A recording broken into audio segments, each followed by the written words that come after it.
Disaster shows little sign of improvement, and the scale of the humanitarian crisis The Horizon Islands were one of the nation's worst hit by has the been disaster. exacerbated by a marked rise in criminality.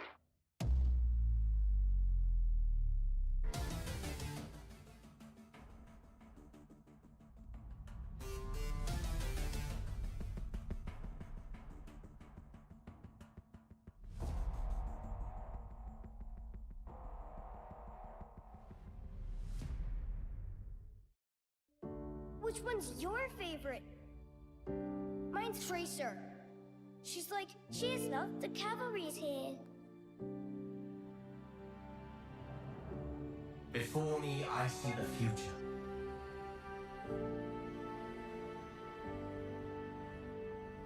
You know there's more out there, don't you? Even the best journeys end. But a new one is right around the corner.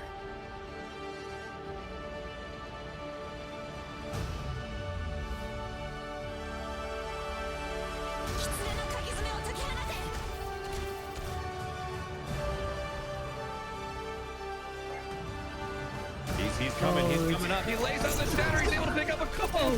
Picks up 3 eliminations by himself, essentially. We got a high noon coming out of Blitz. Oh, able to pick up Saigon. That's a huge pick for them. Nice work, team. Keep it moving.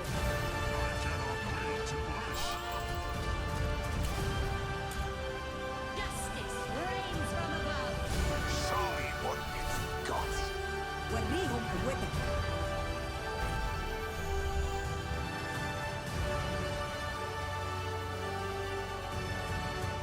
Nerf this. Heroes never die. The dragon becomes me.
Ladies and gentlemen, welcome to the Dragonblade Arena League 6v6 edition.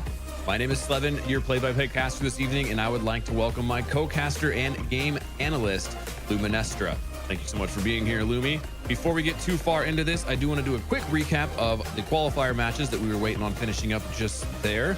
It looks like StocktoCrêperie, I probably said that wrong, was able to edge out Highest Noon, and we'll be moving on to the main show. And then Ramatra 10-inch Bust beat out Oodles and Noodles. So Congrats to Stock2 and Ramatra 10-inch. You guys are moving on to the next round.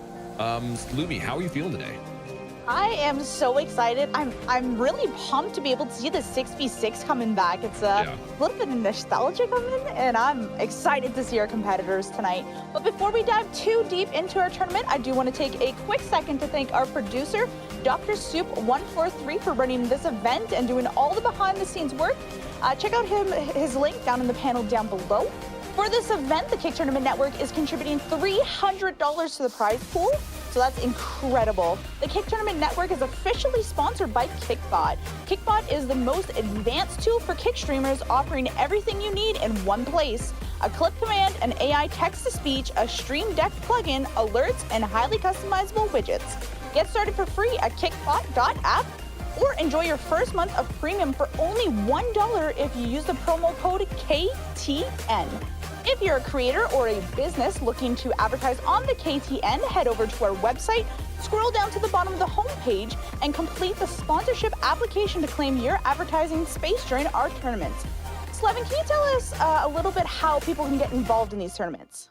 Yeah, absolutely. So for everyone interested in participating in future tournaments or leagues, be sure to head to the website, kicktournamentnetwork.com, where you can find all of the socials, the event scoreboard, and all upcoming tournaments. KTN is a community tournament organization, and we want to see all of you in our upcoming tournaments. We currently host tournaments for a variety of games, and we are rapidly expanding into even more in the coming months. I want to highlight again that anybody is welcome to participate in these tournaments. There's no, no rank required, no KDR, no high or low. It doesn't matter where you place in the game that you want to play. If you see a tournament for it, get in there and sign up. We'd love to have you. Also, all of our tournaments do have some sort of prize pool, whether that be a cash prize pool, a merch prize pool, or a mixture of both. You are always competing for something. Now let's get a little bit into this event itself, the Dragonblade Arena 6v6 edition. So the first map in tonight's rotation is Lijiang Tower. This is a control map where teams will fight to hold the center point in a King of the Hill style game mode. The first team to reach 100% on the objective will be declared the winner of that round. Second in the rotation is King's Row. This is a hybrid map where in the first round, teams will attempt to capture a control point and then escort a payload through up to 2 additional objectives. The team who pushes the payload the furthest will be declared the winner of that match. In the event of a 1-to-1 tie, the tiebreaker in our rotation is New Queen Street. This is a push map where teams will fight for control over a robot. The team who pushes the robot the furthest will be declared victorious. Our 12 teams will put their skills to the test in a single elimination league, where they will fight for survival and strive to take the top spot and be crowned tonight's victor. Lumi, can you go into just a little more detail about what you're looking for on these maps? Absolutely. I'm really hoping that we see a little bit of boopage in Lijiang Tower. There's a lot of places for our competitors to get some good off-the-map boops, so I'm hoping to see a lot of that. Of course, New Queen Street, I've got to promote, the Canadian aspect, so I'm hoping to see a little bit of that. But I guess we're going to just have to see how the competitors do tonight. Can you tell us, Slevin, a little bit about how scoring is going to be?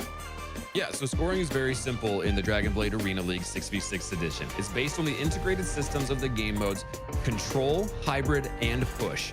Teams earn points through a match format where they compete in a series of 3 maps. Each map win contributes to a team's overall score. A team must score 2 points in order to be declared the winner of that match. The best 2 out of 3, basically. Lumi, are there any returning players that you look forward to watching compete tonight, or are there any newcomers that you're rooting for and why? Absolutely. So NanoValk was a previous competitor on here, so I'm very curious to see if they're going to be able to take what they've learned from the previous competition to be able to apply it to this tournament. We have a lot of newcomers, which is very exciting. So I'm curious to see how they're going to be able to integrate and do in this tournament. Oh, I'm just excited and prepared for these matches. Slevin, is there like a comp that you think that we're going to see a lot, or one hero maybe more than the others? Going back to 6v6 is anybody's ballgame, right? We get some classic comps, obviously, your Zarya, Ryan combos. They're going to get some, maybe some classic dive combos, maybe a little diva off tank. I'm just excited for the double tanks again, 5v5, I've said multiple times that I like the pacing of 5v5 Overwatch. The fights don't seem to drag out quite as long with 6v6, but just having that one tank, there's so much pressure on that player to be good and for the team to really rally around them. And if you don't have a good tank or you don't have a cohesive team, it's really easy to get steamrolled in those 5v5s. So throwing that extra tank in there, that extra bullet sponge in there, gives a lot of variety, I think. And I'm excited to see how these teams put it to the test and give us some of that nostalgia you mentioned earlier. Absolutely. I'm curious to see if there's going to be any kind of like those pirate ships that people kind of make reference to, where they have a shield in the front, a shield in the back, and they're kind of protecting and all moving together. I'm very curious to see if any of that strat's going to be applied. I'm very curious because we integrated a lot of new heroes since the 6v6, so I'm curious to see how it's all going to play out, what tanks are going to do really well together and mesh well, and are we going to see the double shield tanks, or are we going to see, like you said, the dive tanks? I am excited to see how this is all going to play out. Yeah, I'm not a big double shield fan. I don't think a lot of the voice community was. It made fights go on forever and made the game fairly stale, in my opinion. It was a solid strategy, but if you go double shield and you have a team that knows how to break it, you just get steamrolled. So hopefully we get a little more exciting gameplay than the double shield, but play to your strengths, teams. Don't listen to me. This is just what I would like to see. It is going to be interesting. Like you said, a lot of new heroes have come out since we since 5v5 came out. So some of those new synergies that we haven't really seen in the 6v6 are kind of up in the air to see how those play out. Like Mauga, big tank, wasn't in 6v6. Ramatra, I don't believe, was in 6v6 either. So how those two kind of different style tanks, different play, how that's going to kind of coincide with everything else going back into the 6v6, it could have some interesting combos, which hopefully means for some exciting gameplay. Absolutely. I'm curious to see if we're going to see like a super divey team too, especially with the double tanks. Yeah. I don't know how well a really big dive team would work against this double, tank again. I'm curious to see how our competitors are going to play this out. Yeah, well, if you threw like a Winston, Diva, Genji, Ana, and then like a Mercy maybe or something in there, right? Or even like a Kiriko. Like it could get pretty nasty if they can coordinate that really well. So just dive that back line and see what happens. Obviously not going to work on every map or on every game mode, but it'll be fun. And a lot of times with the extra potential for the extra shield tanks, kind of shuts down a lot of the snipers too. So we'll see if we get much Hanzo or Widowmaker play here, because it could be tough for them navigating the double tank, the little shields, the extra mobility, and just that really just extra health pool, all that extra bullet sponge for them. That's exactly it. I'm also very curious to see what our support teams are going to be playing for this. You gotta exactly like you just said, account for that extra health pool. How are you really going to spread out your heals between all of your team? Who do you really focus on? Do you have one healer assigned to one tank, or is it, how do they all play this out? How are they all going to focus this? Speaking of supports, I am a support main in Overwatch, and I'm hoping, I talked about it last tournament, but I really hope that we see some aggressive play style from our support team. Maybe a Battle Mercy. I'm very excited to see that. Battle Mercy is always exciting to watch. Just swoop in there with the pistol and pop off, We'll see about Zenyatta as well, backline support. Just those orbs, they hurt, they hit hard. I imagine we're going to probably see a little bit of pharmacy, some hog hooks out here. Reinhardt, at least in the last tournament, was a big favorite there, as a lot of people were playing Rein. So who knows? It's really anybody's game here. And I just hope we get some good plays and some really good competition. Well, And it you, looks like... you go ahead.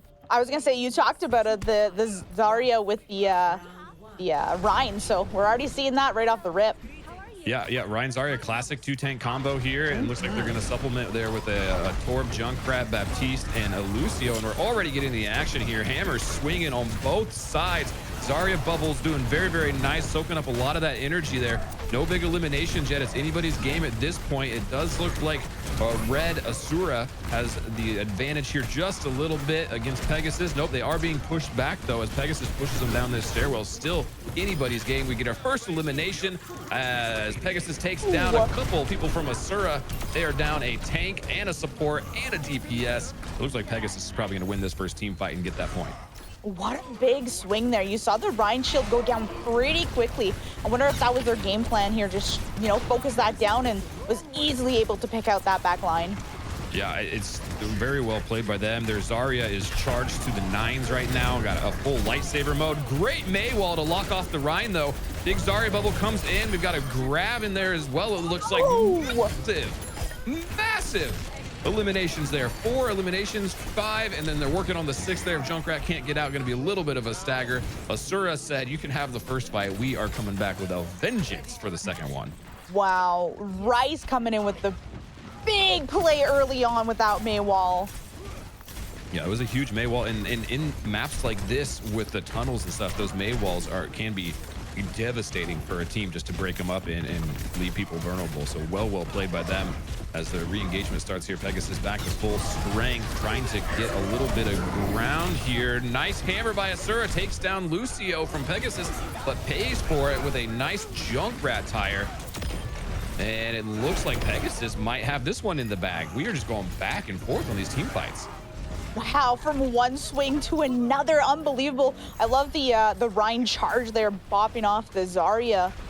Unbelievable plays. I do love a good Rhine push, you know, a good Rhine charge off. Nice pin there, aggression. The Maywall protected and the Zarya bubble protected there. Huge plays, heads up plays by the rest of the team. And it looks like we're just going to hold a little bit here as we kind of poke. A little high noon action.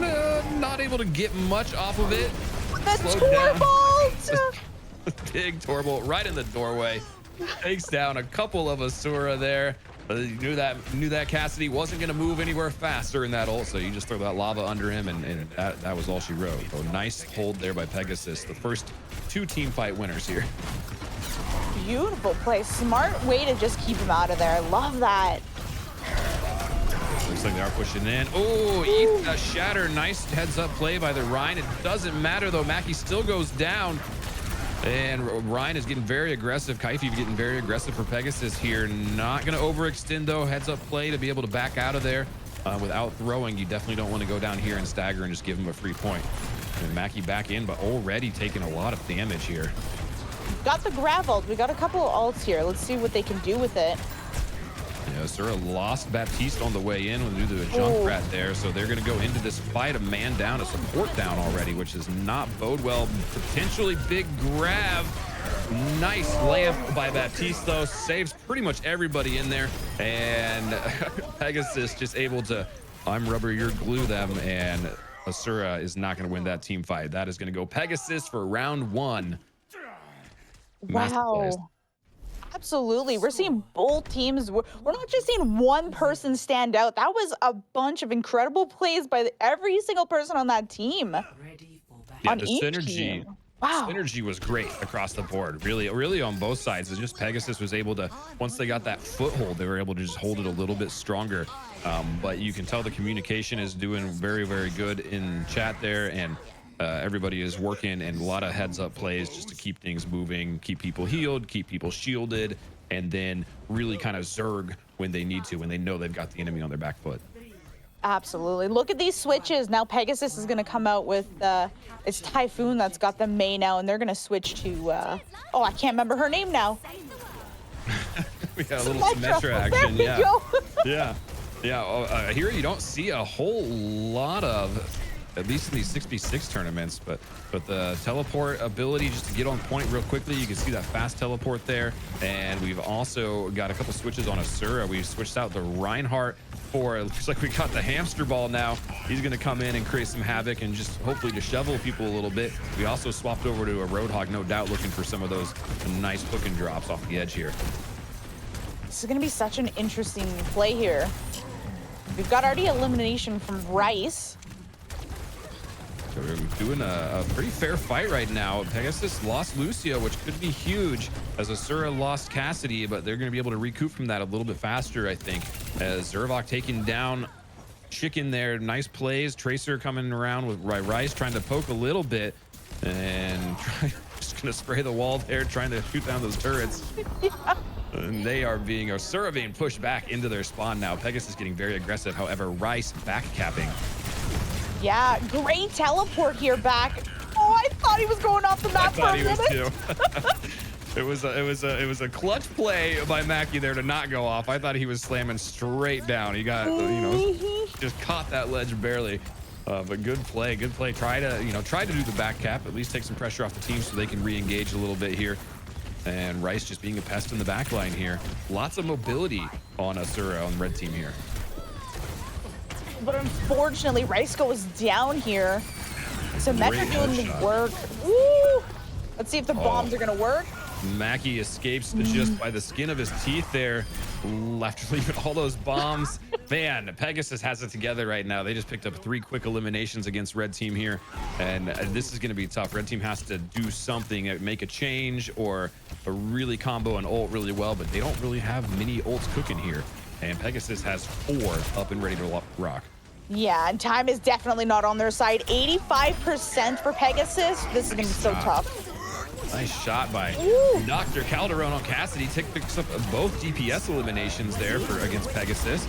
And is that going to be enough for them to gain the momentum here? A little window by Baptiste. They've got to go touch. Oh, they are on. They're on. Somebody's on. Yep, they're capping it a little bit. There you go. Okay, taking it to the 99%. This could be the turn of events. Good Symmetra wall there. Big shield. It looks like Pegasus hopping right back on the point.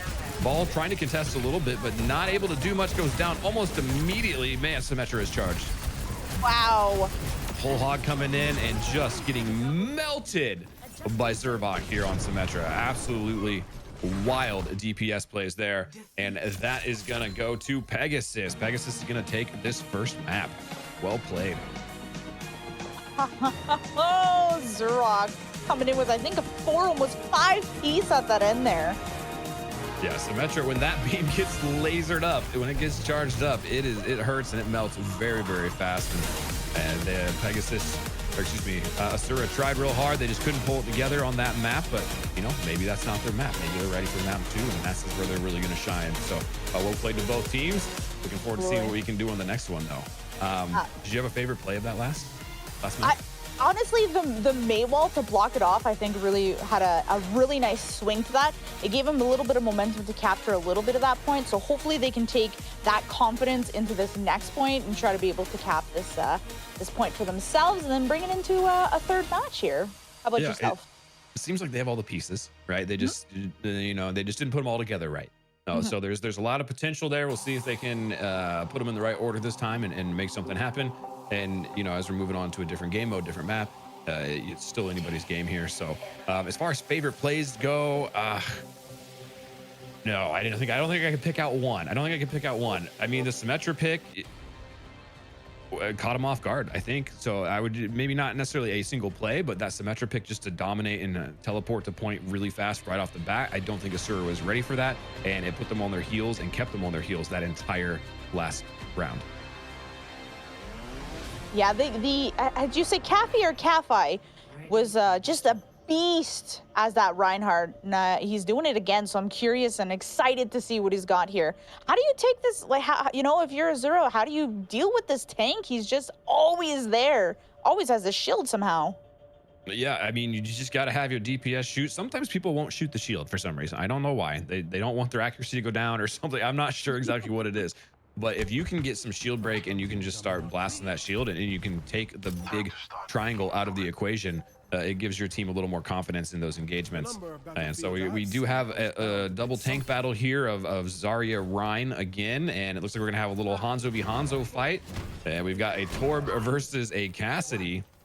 And then it looks like we have an Alari coming in on support, which is not a hero we've seen played very often in these tournaments. We'll see what she can do here.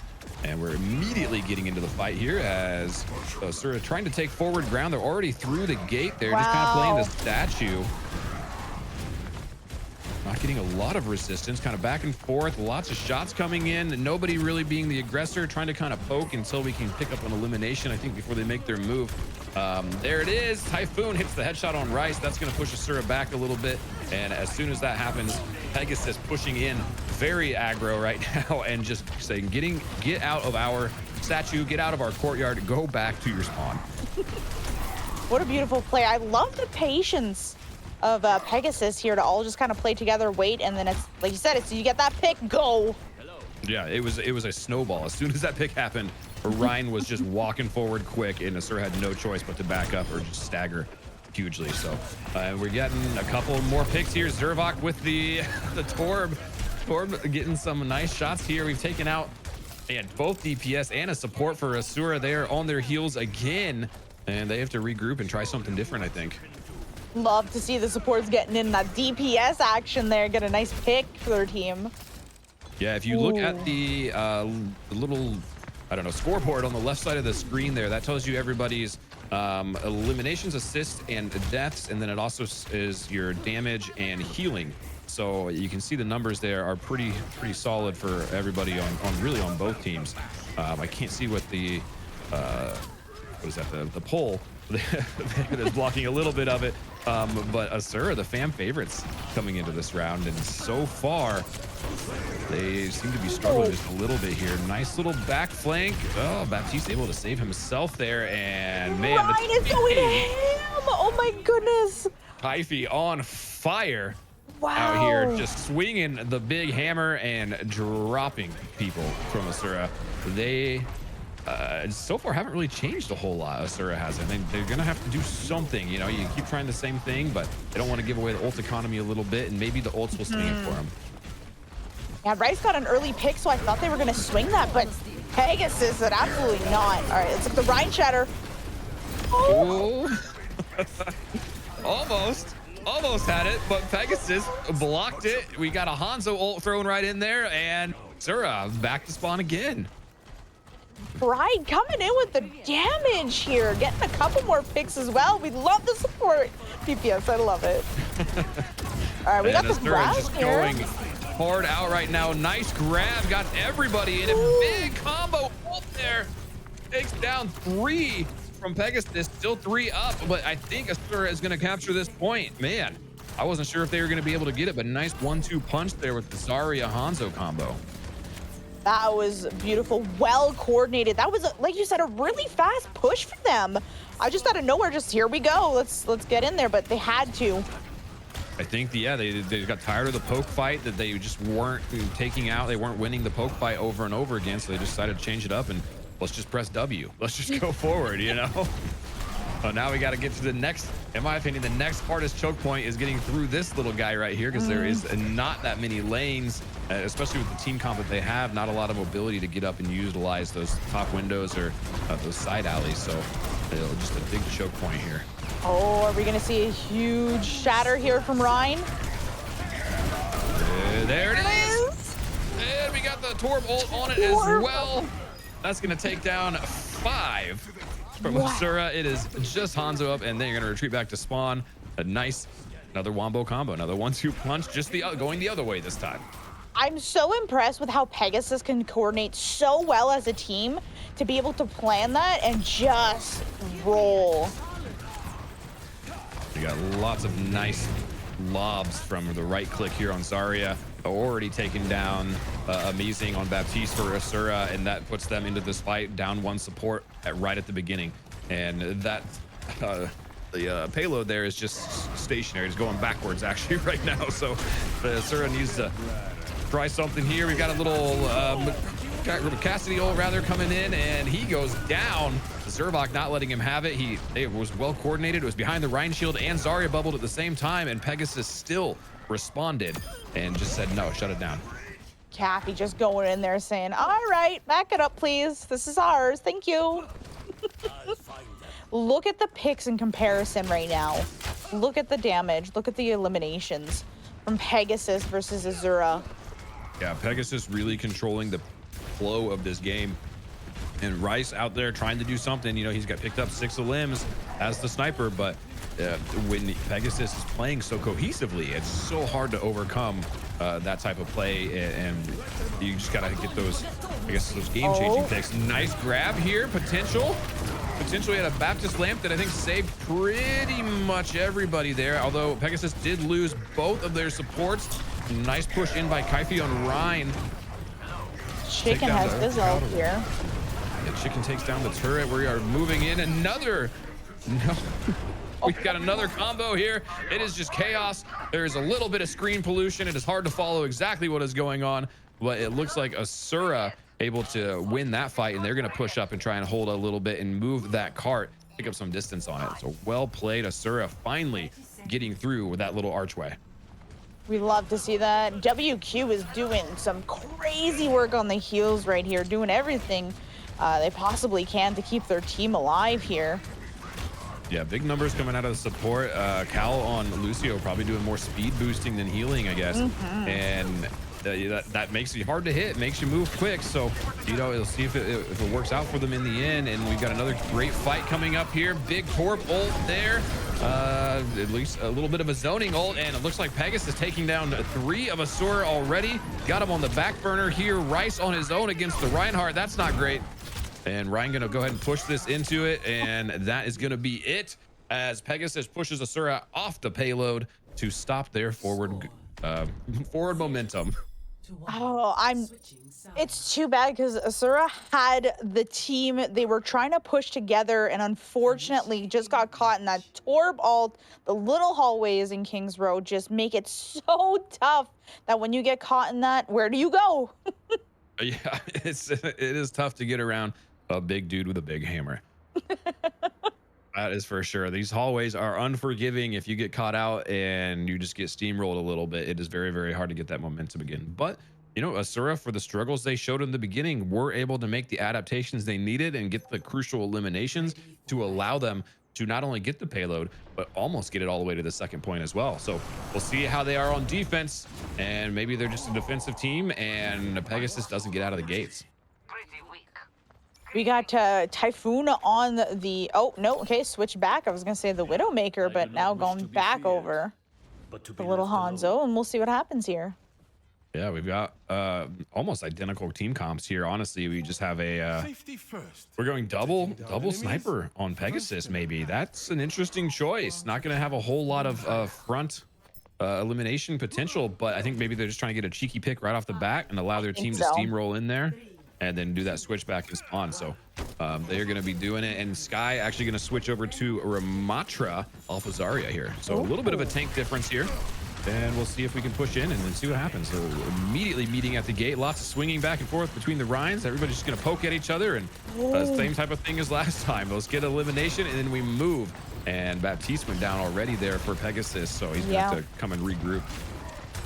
Ry's getting the really nice pick to, you know, stop their momentum and say, okay, back off, and here we go. Yeah, it is nice when you feel like they're pushing through. Oh, Mackie goes down, though. This is going to be really, really tough for Asura to come over this again. And Chicken goes down as well. Asura with no tanks. They are full in retreat right now. And, man, Pegasus not letting any of them get away. Try to get some staggers here, I think, and just keep that reset time a little bit longer. Nice push by Pegasus. They went through that gate fast. Yeah. It's that one pick, and then just... It's unbelievable how fast they are to all jump as soon as they have one pick. Let me tell you, when I play, that is not what happens. Yeah, a little bit of contesting on A, not able to get there. They were trying. They didn't quite have the speed to get there, so Pegasus is going to take that first point, and Asura on their hind legs again as they're pushing back to spawn, trying not to stagger here, as Ramatra chasing a little bit here. Oh, Ryan going in fast. Really trying to push him back and pick up a stagger here. Both tanks just playing that front line beautifully. It's so aggressive. They know that their supporters have got them. I love seeing this type of play. Yeah, this frontline play right here basically gives them free passes through that choke point there under the arch. And if they get through that, it is going to be really tough to slow them down here. So Asura going to have to make some adaptations and see if they can really start isolating people. We've got May on the field. Hopefully we see a little more of those clutch walls that we saw on the last map, and they can just, you know, take the Rhine out. There it is, big May wall, but not able to get any eliminations off of it. We had a little hammered down as well from Pegasus, so they blocked that, which is great for them. Baptiste throwing in a lamp. Asura coming in strong right now, and we've got 3 down on Pegasus, and they are on their heels now.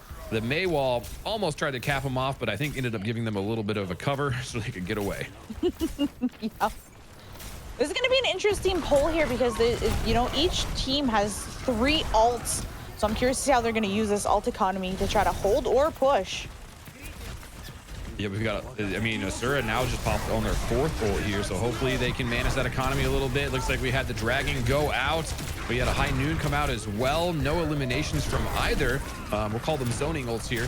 And it does look like a pretty even fight right now as Pegasus has lost one tank. Asura has lost one support. No, Pegasus loses their other tank and a support. They are going to be on their hind legs. This is a tough fight with that Rhine still in the game. Absolutely. Rice just cleaning up right here, trying to, you know, stagger a little bit. And some good backline picks. Yeah, and they did create a bit of a stagger, but they've got spawn advantage there. Asura needs to be real careful here not to overpeak this because their walk back is much further. And we're fighting right up on the corner. Ramatra gonna go ahead and throw the ult. He's gonna start swinging there. Nice Hanzo ult takes out both tanks on Pegasus. We had a little combo there with the Zarya, and Asura is gonna dominate that team fight there. Pegasus got to restart a little cheeky wave by chicken there on Zarya. Asura has to hold this though. They have to hold this for about 2 minutes and 45 seconds still. If they can hold them here and keep playing like they are, they can take this. Oh, there goes the BAP ult here. Gets two huge three. Maggie with a three pick. Very. You get Reinhardt in the hallway with some squishies. That is a tough fight for those squishies. He just swings that hammer and everybody drops. That was beautiful. Used only one ult there, so they still have their support and their Mei ult for this little hallway. Beautiful, beautiful play. That sound barrier can be huge for this next team fight here if they throw out some ults just to keep them in the fight. Nice shots. Sky goes down already. That is down a tank on on Pegasus rather, and then Hyphy goes down. Summit goes down. It is not looking great for Pegasus. They are on their heels and have lost these last few team fights. Or do you think they're going to change something, or are we going to swap back to the Zarya maybe? I don't know that the Ramatra is the key here. He's got his ult. I'm guessing he's gonna go ahead and pull that ult before he makes the swap, but I think you're right on this one. You gotta make a swap here soon. You got a minute and a half left. Yeah, Asura, I mean, huge props. Drop that sound barrier. That's going to give them lots of protection here. Ramatra are going to throw the ult in there. Oh my gosh, goes down. And Asura, man, Asura, their defensive chops are out here on display. Beautiful play. Somebody got the stun on Sky when he was trying to ult, just absolutely help them survive that team fight there. But Asura did use all of their ults now, and Pegasus still has two. Yeah, this could be a turning point for Pegasus. They do have the ult economy. Asura only has the grab and does not gonna have anything else here in the next couple seconds anyway. Oh yeah, man, Pegasus has three ults up and running now. All they gotta do is move that May freeze out there, combo that with the high noon. We got a sound barrier if things get tough. They are pushing this cart pretty much uncontested right now. Asura needs to make something happen. They cannot let them get this free ground. Nice grab there. Maywall blocks it off though. And we got the high noon coming out. Oh, gets an elimination on Chicken. Nice shots. Way to work around that shield there. And that is going to be it though. Not enough on Asura. Incredible defense for a while, but that is a long defense to hold. Pegasus is going to take it. We'll see how this play of the game is here. Which one was this? Oh yeah, big hammer right at the gate there, stopping them in their tracks, sending them back. Love to see a nice Rhine shatter and swing. Good eliminations there. Great plays by both teams. Pegasus taking that one home though. Yeah, Asura should be proud and keep their head held high, because my goodness, to be able to hold a team like Pegasus that is so cohesive, you know, just goes to show that with maybe a little bit more time and maybe you know, competitors' jitters, they make an excellent team on that play, because that was an incredible hold. I'd love to see you know, the almost underdogs coming out and putting up such a good fight. Yeah, the defensive holds like that are always stunning, because, you know, maybe you don't do so well on offense. That's the beauty of this game, is you get the chance to show your strengths in another way. And Asura came out swinging, literally came out swinging with some of those rhyme plays as well. And kudos to them. Great hold, great try. Pegasus just had the synergy. I think I don't know anything really about either of these teams, how much they've been playing together, if this is their normal stack that they run with, their rank stack, or anything like that, but a great showing on both sides. Really, we had a lot of great plays on both sides.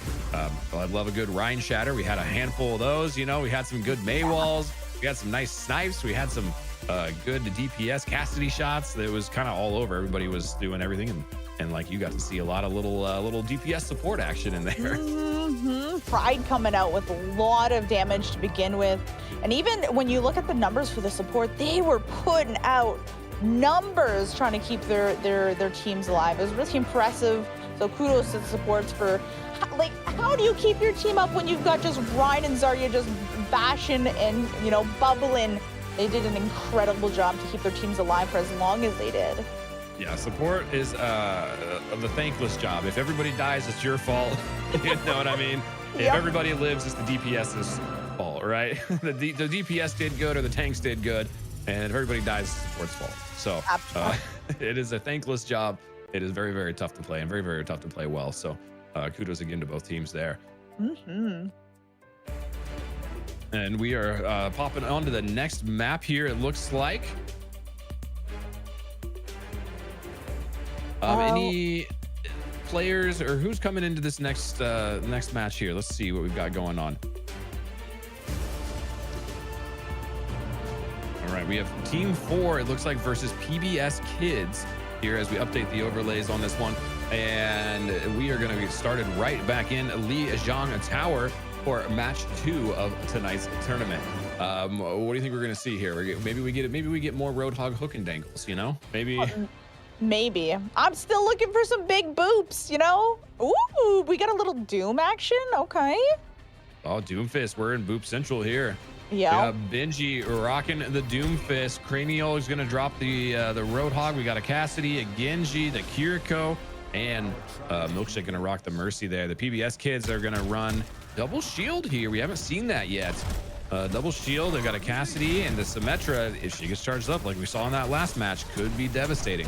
And they're immediately, PBS Kids going to take a book out of Pegasus, or note out of Pegasus book there, and just teleport to point to try and keep Team 4 on their heels right away. And yeah, Symmetra takes down Water Diablo, who does get res by Mercy there. So they're back into even footing though. Doomfist taking a lot of damage. Good hook by Roadhog, but it was on the tank, so not able to really capitalize too much on that.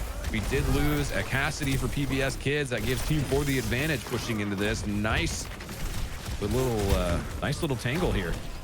Yeah, back and forth is incredible. They've each lost 1 here. No, 2 now. Ooh, is Team 4 gonna... No, Team 4 might lose this point. Yeah, they're gonna have to back off this. Yeah, Team 4 down on man right now, and they are pulling back, trying to get the cheeky elimination on Kaiko there, or Zaku rather. Not able to do it, and man, Cranial kind of pays for that. That's a little bit of a stagger. Doomfist tried to... Oh my god, nice shot by Raptorims there on the Symmetra to take out that Doomfist, trying to get into the back cap. That is absolutely mass pig. What a snipe shot. Who knew?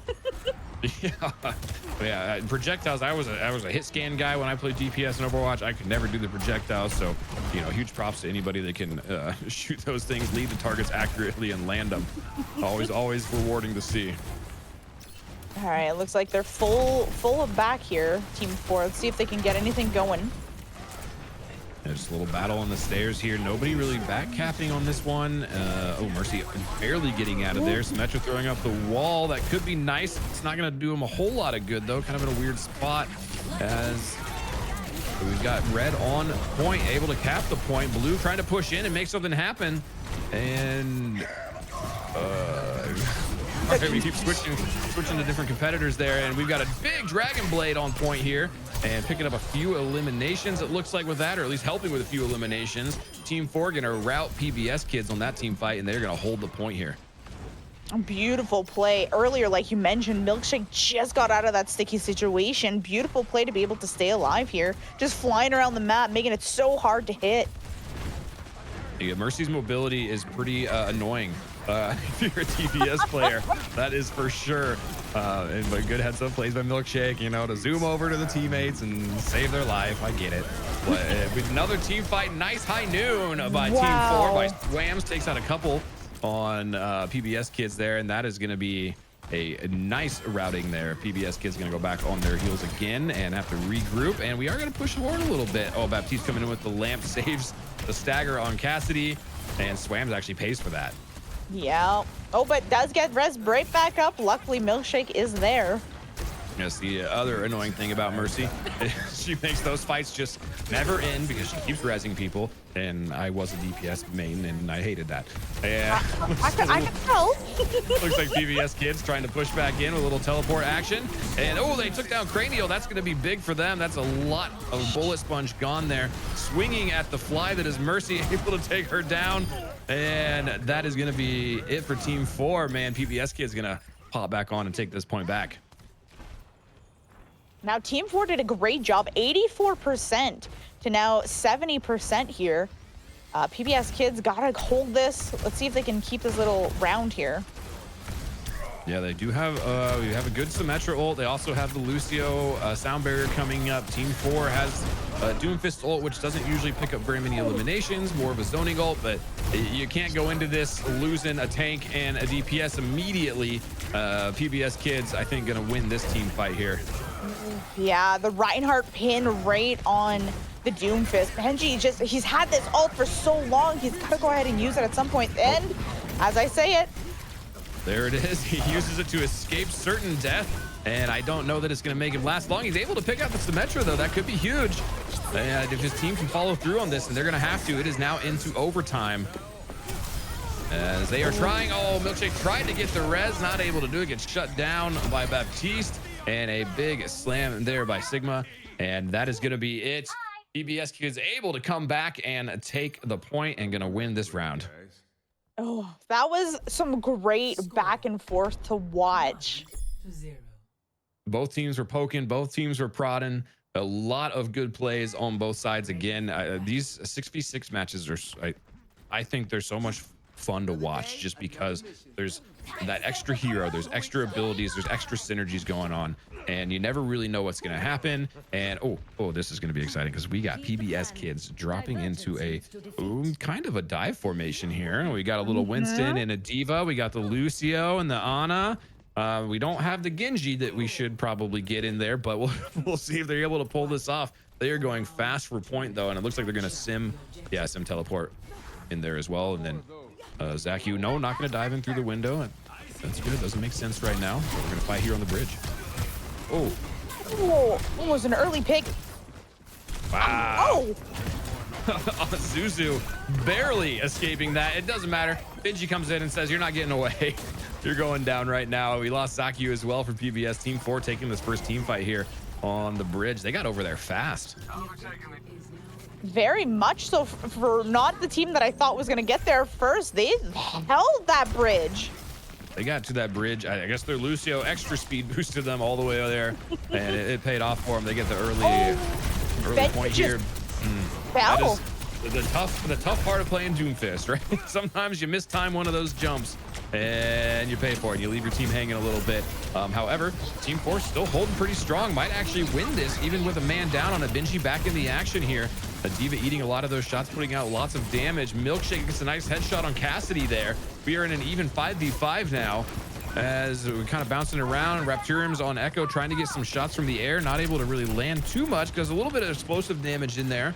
And Zaku goes down, which gives PBS Kids the disadvantage here. They're down a tank. So lots of bullet sponge on Team 4 still. And looks like PBS Kids going to retreat to regroup here. And while that's happening, you know, Team 4 still just taking on the point, almost 50% now. Yeah, they have a pretty strong foothold on this. Nice jump. We got it charged up. Charged up. Winston jumps on, and a big sound barrier there. That's going to keep Team 4 alive. And I think they only picked up like 3 people on that, but it didn't seem to matter too much. Gave them just enough. Nice shots by Swams to take rid of the Echo there. PBS Kids needs to get something together here. They are running out of time as Team 4 crosses the 70% threshold. Now, what we saw there, too, was Cranial popped his ult and just absolutely, I think, got 2 or 3 eliminations to really wipe them out here. Winston pushing back in with the Diva. We've got a potentially big Doomfist. So we're going to go out of the map and do something weird. I don't know if that was by design or that was on purpose or what was going on. But meanwhile, on point, the teams are fighting, and Team 4 could use their Doomfist here because PBS Kids took that timeout and they just destroyed the rest of Team 4 there. Once Cranial went down, it was just shooting ducks in a barrel there. Team PBS Kids takes that point back over. This Doomfist playing around on the skyscrapers. Just showing off, you know, what we can do with the map around here. Yeah, we like big pulse slides, right? Nice hook by Roadhog, but unfortunately it's on a tank, so not going to do too much there. Immediately recovered. And we got a little bridge poking here. No booping yet. Like to see some booping. And oh, Benji very, very low. He goes down, overextended. Brigida able to lock that in there. And Lucio's going to go down as well. PBS Kids probably going to win this team fight. The double supports for the eliminations. We love to see them getting involved here. Oh, yeah. It's very weird to say PBS Kids going to win this fight because that's not what PBS Kids does, but I guess that's what these PBS Kids do here. Nice hook. Oh, pulls that diva out. Not a lot of support. She gets demeched. Big anti though on Team 4. Zuzu train for PBS Kids. Throw out a big grenade. Nice high noon, able to take down the baby diva. And we have a fairly even team fight here. Team 4 down by 1, but they are pushing in. Zaku goes down. They've evened it out. No tanks for PBS Kids. Team 4 needs to take advantage of this. Really push in there and just charge. Hold that W key. And nice Genji moves here. Oh, we got the Dragonblade coming out. Maybe even a little late, I think. Oh, PBS Kids is no Diva's back already. Dragonblade huge, actually. I thought it may have been a wasted ult, but with the perseverance here, PBS Kids came back fast, and they are getting back into this battle. We've got Zaku tried his best to hold it, not able to do it. That is going to go over to Team 4, and if they can't touch, that's going to be it. But we're going to get a little tracer cheese here. Well, going to keep holding. Look, they're already back. Yeah, PBS Kids just getting back on point really quickly. Zaku switched off Orion over to the ball, the stall ball in this case here, and we just have a slugfest on point right now. Nice elimination on Jam by Benji. There is the Doomfist. The ball goes down. Team 4, I think, is gonna take this one, and they do. Swams picking up those final few eliminations. Nice job. Team 4 takes this round. We saw earlier Milkshake switched over from the Mercy to Kiriko, and then at the end of that went back to the Mercy just to get those reses in case to try to hold that point, because it was getting pretty close. Yeah, it was. I mean, you look at the scoreboard on this round or on this map so far, and it is very even across the board. I mean, you've got 8 elims between the 2 tanks for PBS Kids to 11 elims for Team 4. Swam's out here doing DPS, picking up a lot of elims, just dealing a lot of damage as well. Gonna swap over to Soldier, it looks like, and then you got the Genji Night Dog just picking up those crucial picks and kind of neck and neck kind of across the board here. So it's still really anybody's game as we move into this what is 3rd round here.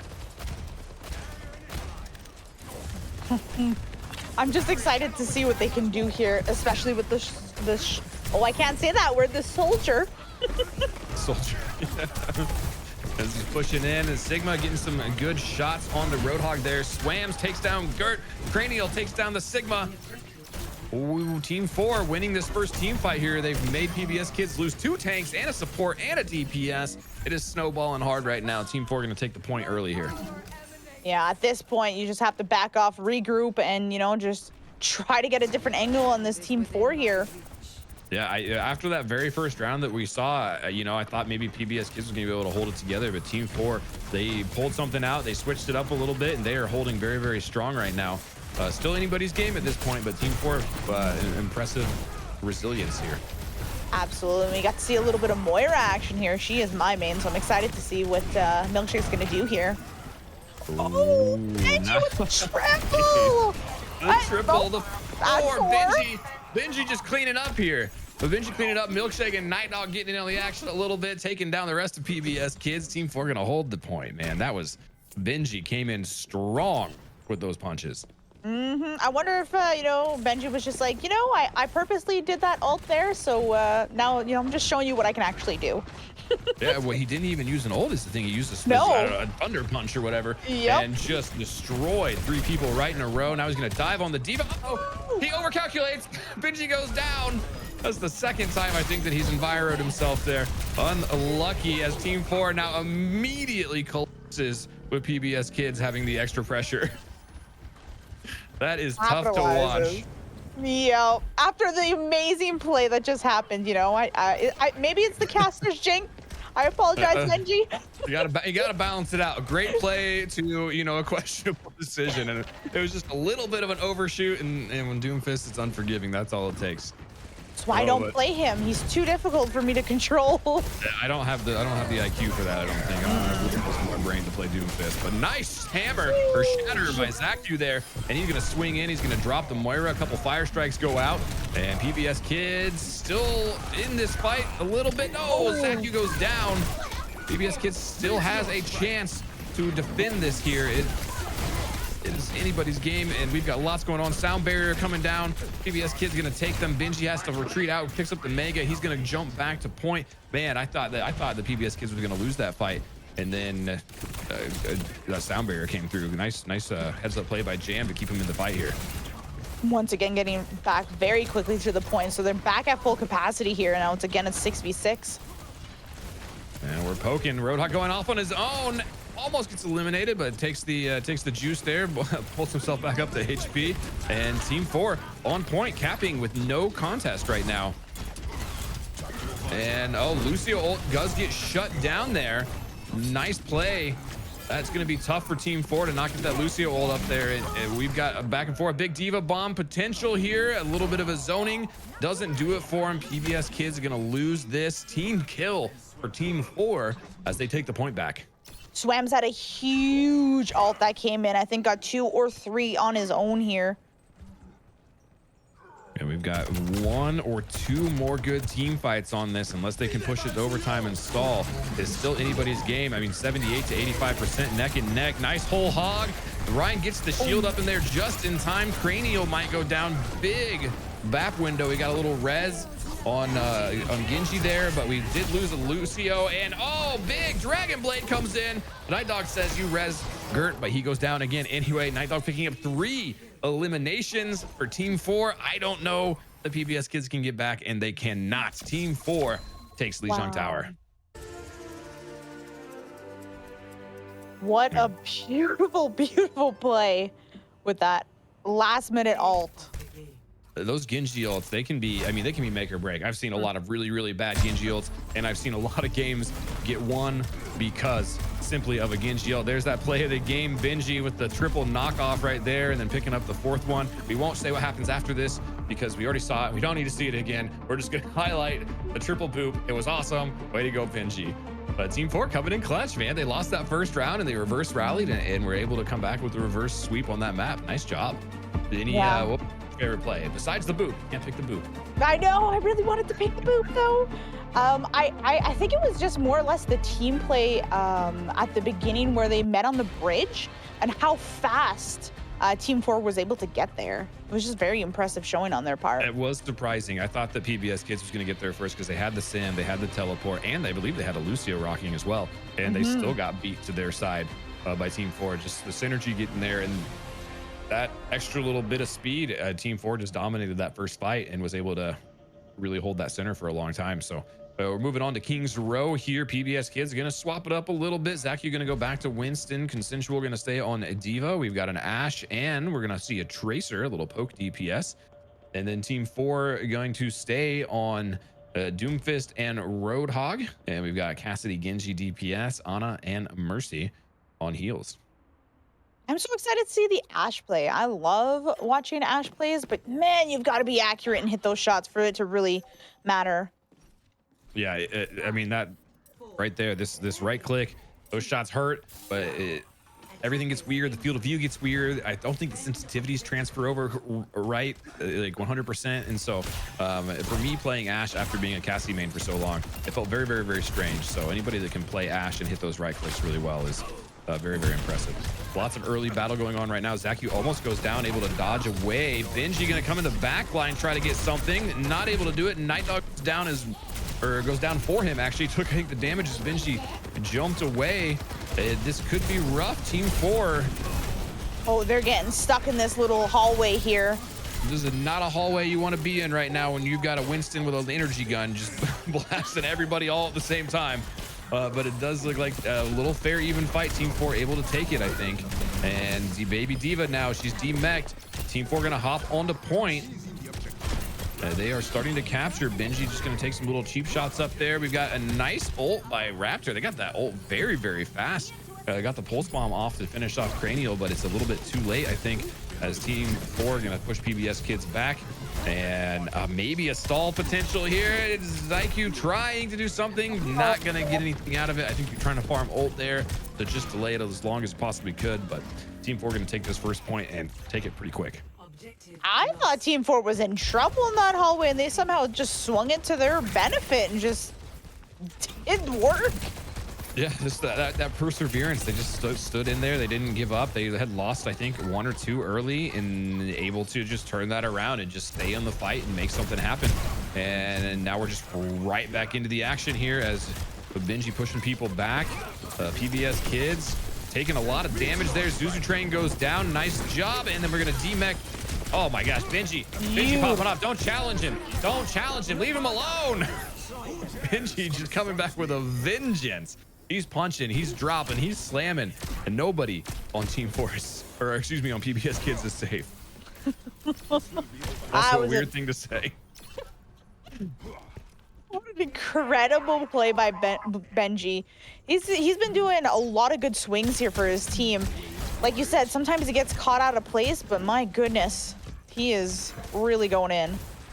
Yeah, he's making the plays when they need to be made, and that's what you love to see out of a dynamic tank like Doomfist, a tank that I could never play and was furious playing against good ones. Benji would have made me very mad as a tank or as a DPS, just because he seems untouchable in a lot of the stuff he does.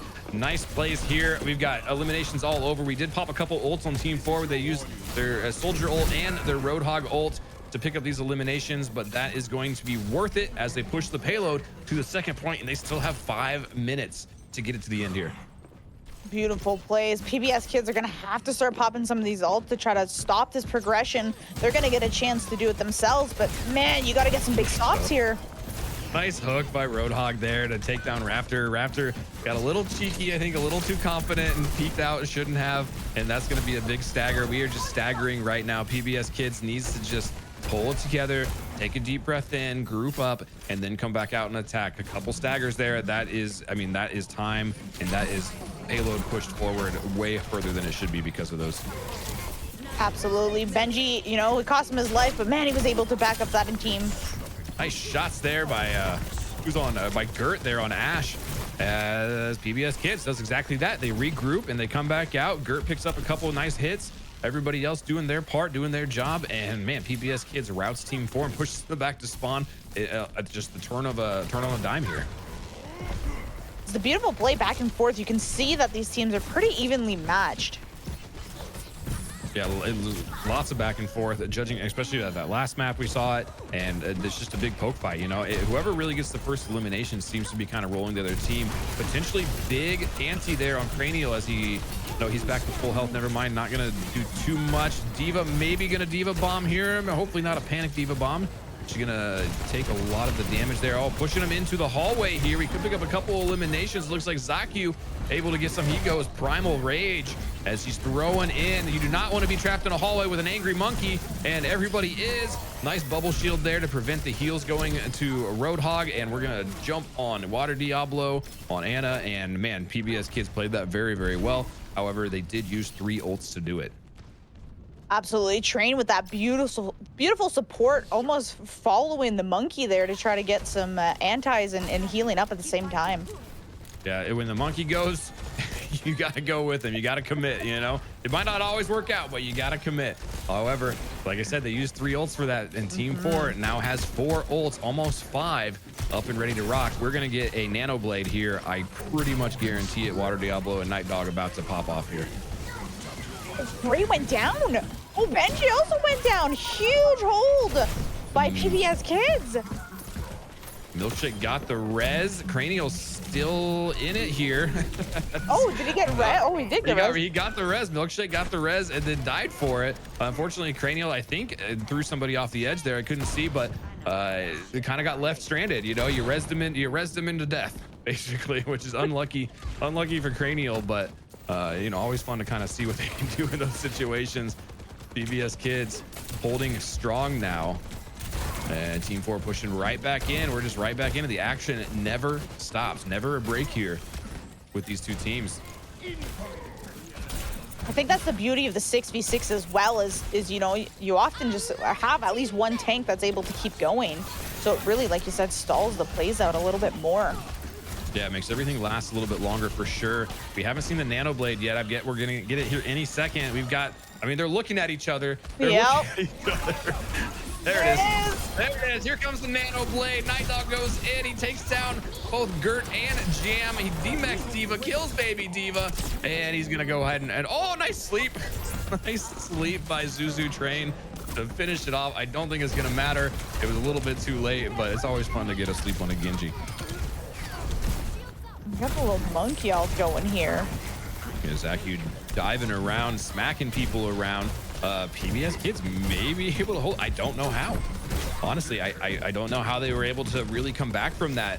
We had a Night Dog. I mean, they have spawn advantage, which I guess helps a lot. But Night Dog, they had 3 or 4 eliminations on that, and they did not move the cart very much in them. They what, 10 meters maybe?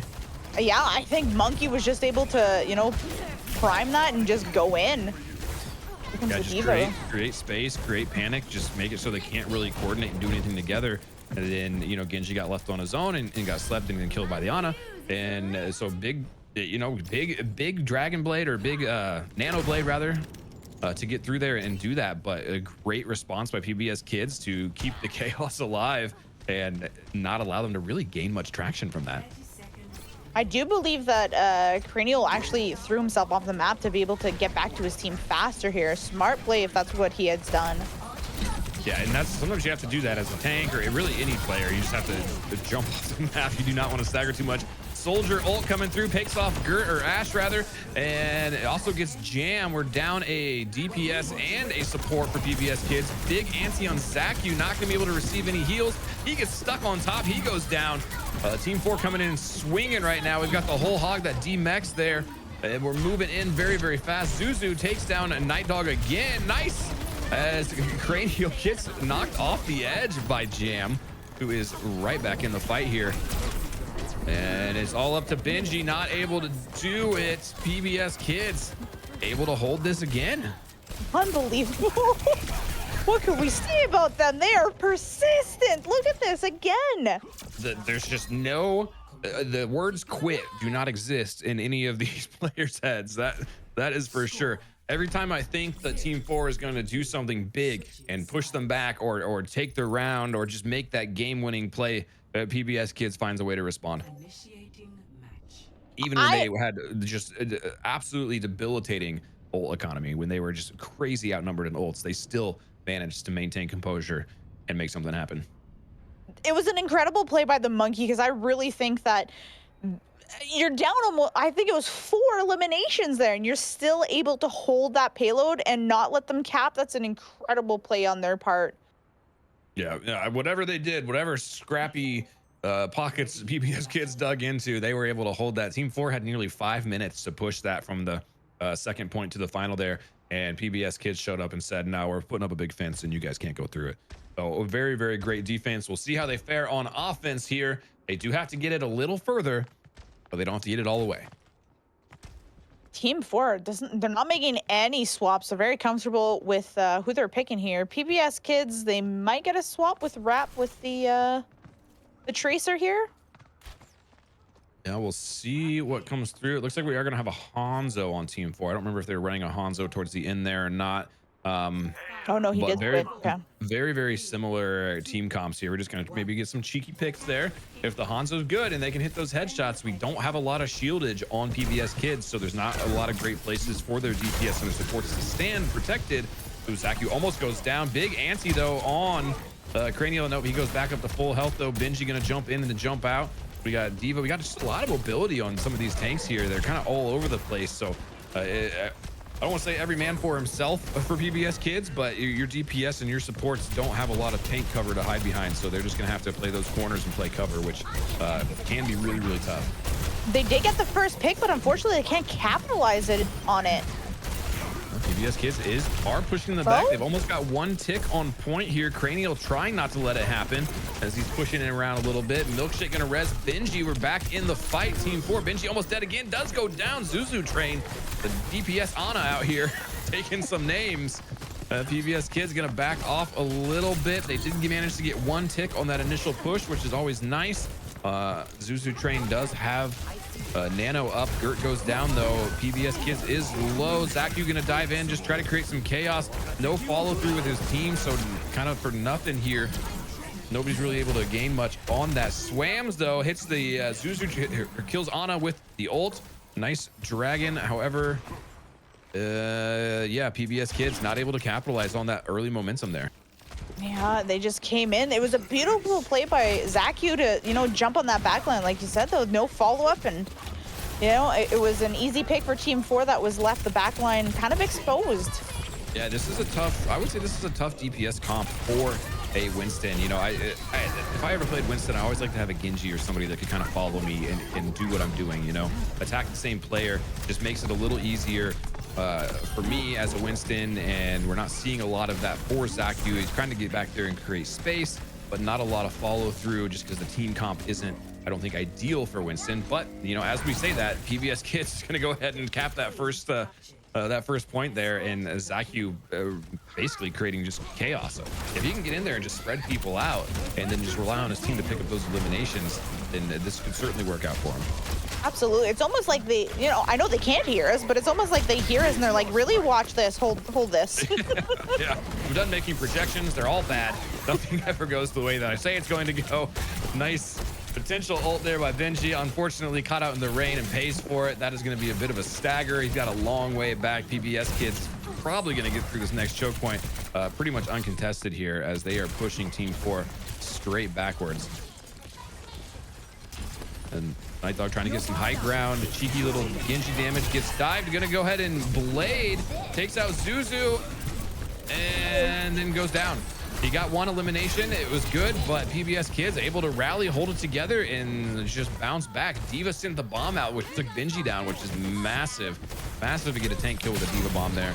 And, ooh, nice. Avoiding, almost got away. Raptor from the hook there. Swam said, no, thank you. You're going down anyway.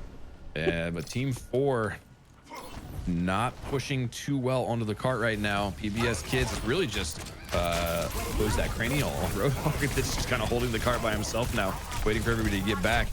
Zaku may have overextended. Nope, able to get back in time. We've got Jam doing a lot of damage here too. Yeah, Jam on Brigitte there, just swinging the flail, you know. Swing the flail, heal your team at the same time. It is a nice little bit of synergy there. Zaku gonna go primal and just make some space for his team. The cart is being pushed pretty steadily now. Not a lot of contestation. Nice. It's a nice job by Zaku to chase down the Genji there. A little help from the Tracer coming in. Ooh. And it does look like Benji gonna be able to get away from that by the skin of his teeth. And they have to all back off here. Rap doing an amazing job with these shots by Tracer here. What accuracy. You know, an annoying Tracer can be an absolute game changer. I think it's hooked and eliminated there, though. That is tough luck for Raptor. You know, as a Roadhog, it is nice to hook Tracer because they are so nimble. But, ooh, Zuzu way up in front there and goes down, pays for that. And Team 4 might have the route here on PBS Kids. We've got a little bit going down. Night Dog goes down. Consensual with another Diva Bomb. Takes down Milkshake. That's big. No res for Team 4. PBS Kids, every time I say that PBS Kids might be going back to spawn, they just do something that changes the fight for their favor. Both supports are down. Let's see if they can capitalize. Oh! Benji knocks the Diva off, and then Cranial kills the Ana there. Benji can also take down Gert. So, okay, I was right that time. PBS Kids lost that team fight. They almost disproved me again, though. Almost. They are scrappy, if nothing else. And they are right back in the fight here. Night Dog, it takes a little bit of damage, able to bounce back. D.Va diving in immediately. D-Met, it's going to be tough. Genji maybe looking for a flank here. See if they can get something. Nice little headshot there. They're just poking a little bit of damage. We're just kind of a little poke fight right around the corner here. Oh, if that Genji gets picked, though, that could be tough. And we've got Primal Rage. We've got PBS Kids has 4 ults in their pocket. Team 4 only has 3. It could go either way right now. It doesn't look like anybody's really to commit too much to this. Benji had a good play, but unfortunately went down here again. But Team 4 able to hold it here with some good picks. Yeah, just the poke battle right now. Just kind of everybody just waiting for that first pick to come through. Zaku jumps in pretty aggressively. Oh, Gert takes down Milkshake. That's going to be big. Team 4 is down. They support. They switch off the Mercy.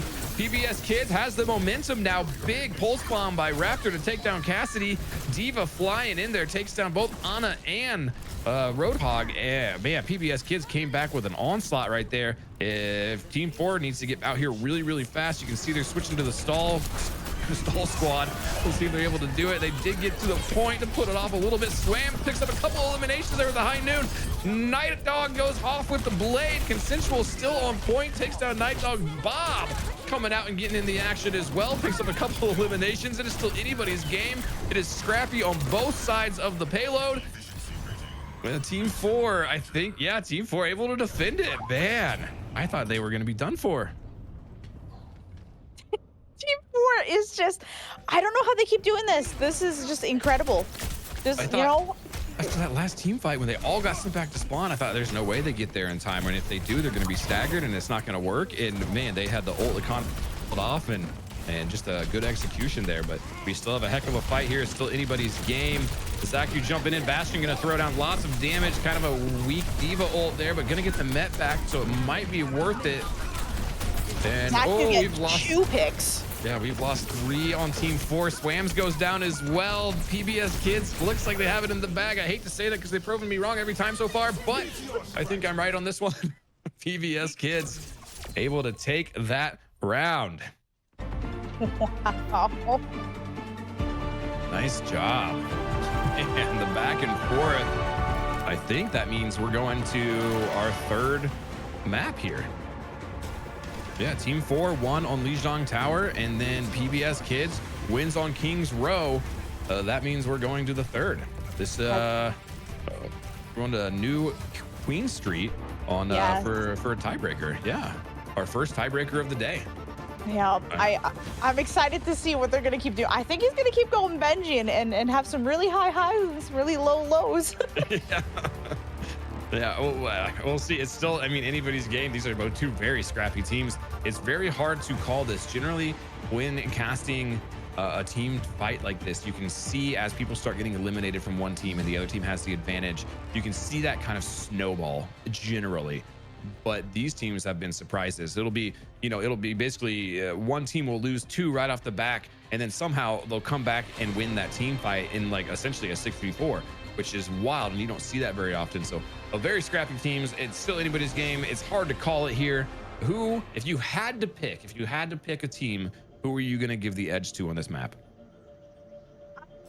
Oh, I'm thinking maybe PBS Kids for the simple reason that their supports are really playing close to their tanks, and I think that might give them a little bit of edge. You know, with Team 4, we have a lot of like Genji pushing out, and then Night Dog goes in with him, and you're seeing that kind of branch off, where if they can really play this payload together, I think PBS would have this. Yeah, we've got a poll up right now. So everybody watching from home, don't forget to vote in that poll. Who do you think is going to go? And just don't side with Lumi. I see that side going up pretty quick here, all right? You make your own choices, all right? But Night Dog, we're right into the fight here. Night Dog takes a little bit of damage, able to back out in time. Swams goes down, overextended a little bit. Nice punch by Benji, takes down Raptor. And we are just getting right into it right off the bat. We aren't even on the robot. We are just pushing all the way back into spawn right now. Team 4 coming out swinging here. Get a couple of eliminations early on. You love to see it. Bad for Suzu Train, because that is not a fun ride to be on. But kudos to Benji Those punches are doing work for him right here. It looks like Team 4 going to push PBS Kids back and win this first team fight. And Benji almost farmed an ult off of that one fight. That's just beautifully aggressive plays. Oh, Rap goes down tonight, unfortunately, here. That is tough. That's going to be a little bit of a stagger. Like Lace Tracer, she can get back pretty quick, but we are in a tough spot. If you're Team 4, or sorry, PBS Kids, you have to be able to hold this a little bit to try and push back. We're going to need to see a little bit more, I think, maybe aggression. They're all kind of up on top there where they don't have the most damage output. Big anti though coming out of Zuzu. Team 4 gonna go ahead and demech Consensual. Wow. Baby Diva goes down as well. That's gonna be tough. PBS Kids already down a tank, already down a DPS. Benji just bouncing around like a madman here. Zaku on Winston is gonna be caught out in the dark, able to get away, put the bubble shield down. A nice play there. The good pulse bomb doesn't take him down though. Unlucky with that. Roadhog is a big chonky boy. A lot of HP here. Team 4 coming back though. They're coming back and they're able to put something on. Yeah, I love to see that play from Cranial to go ahead as soon as he was stuck to just start healing immediately, knowing that he can out heal that. That was a beautiful play. Yeah, it was a nice try by Raptor. That is a good target for a pulse bomb, but unfortunately Cranial with the heads up and had those cooldowns on lock, ready to rock. PBS Kids got to get something together. We did use 3 ults, I think, in that last fight for them. Team 4 used 1, so they have ult advantage here. Gert's gonna have Bob up on Ash, and Consensual able to take down Benji. This could be huge for them now that Doomfist is down. They could have this a little more straight fight here, as we're just poking and poking right now. Not a lot going on. We had a couple ults go off. It sounds like Soldier gonna use his ult. We had the sound barrier come off by Water Diablo for Team 4 as well. Milkshake used Kitsune. We've got ults going down everywhere. Team 4 using a lot of ults, but are they gaining? Is it worth it? I think they used 3 right there, 4 right there, 5. The Night Dog's the only one with an ult up anymore. Well, they were able to keep the point, so for now it's in their benefit to go ahead and pop all that. Look how far they pushed this payload already. Yeah, they are cruising right now, but PBS Kids has 3 ultimates, almost 4 up. They have a heavy advantage here moving into this next fight, especially if they can get an early pick on Night Dog and take down the Dragonblade. We'll see what happens as we are pushing in. Raptor goes down. Team 4 has the advantage. PBS Kids have got to start using their ults. They've got to get together here and start creating something for their team. The Gert threw out Bob, but didn't look like it did much. I'm not sure where he went with that. Nice plays by Zaku to take down the Lucio. Water Diablo not able to get back to his team. We're going to dump onto Roadhog here. Both tanks on the push, on the assault. Genji can't get away. Oh, and he ults there. Zaku ults to save his own life. Able to create a little more space. Does pay for it, though. Swams shoots him down in the back. Zuzu Train able to take down the Roadhog for Team 4. And it does look like PBS Kids going to have control of the robot for the first time on this map. We've got Raptor taking a little bit of high ground here. And, getting challenged immediately by Genji. And Genji in a tough spot, able to get away, it looks like. Tracer looking for it, though. Stuck somebody. I didn't see who. I think it was Roadhog again.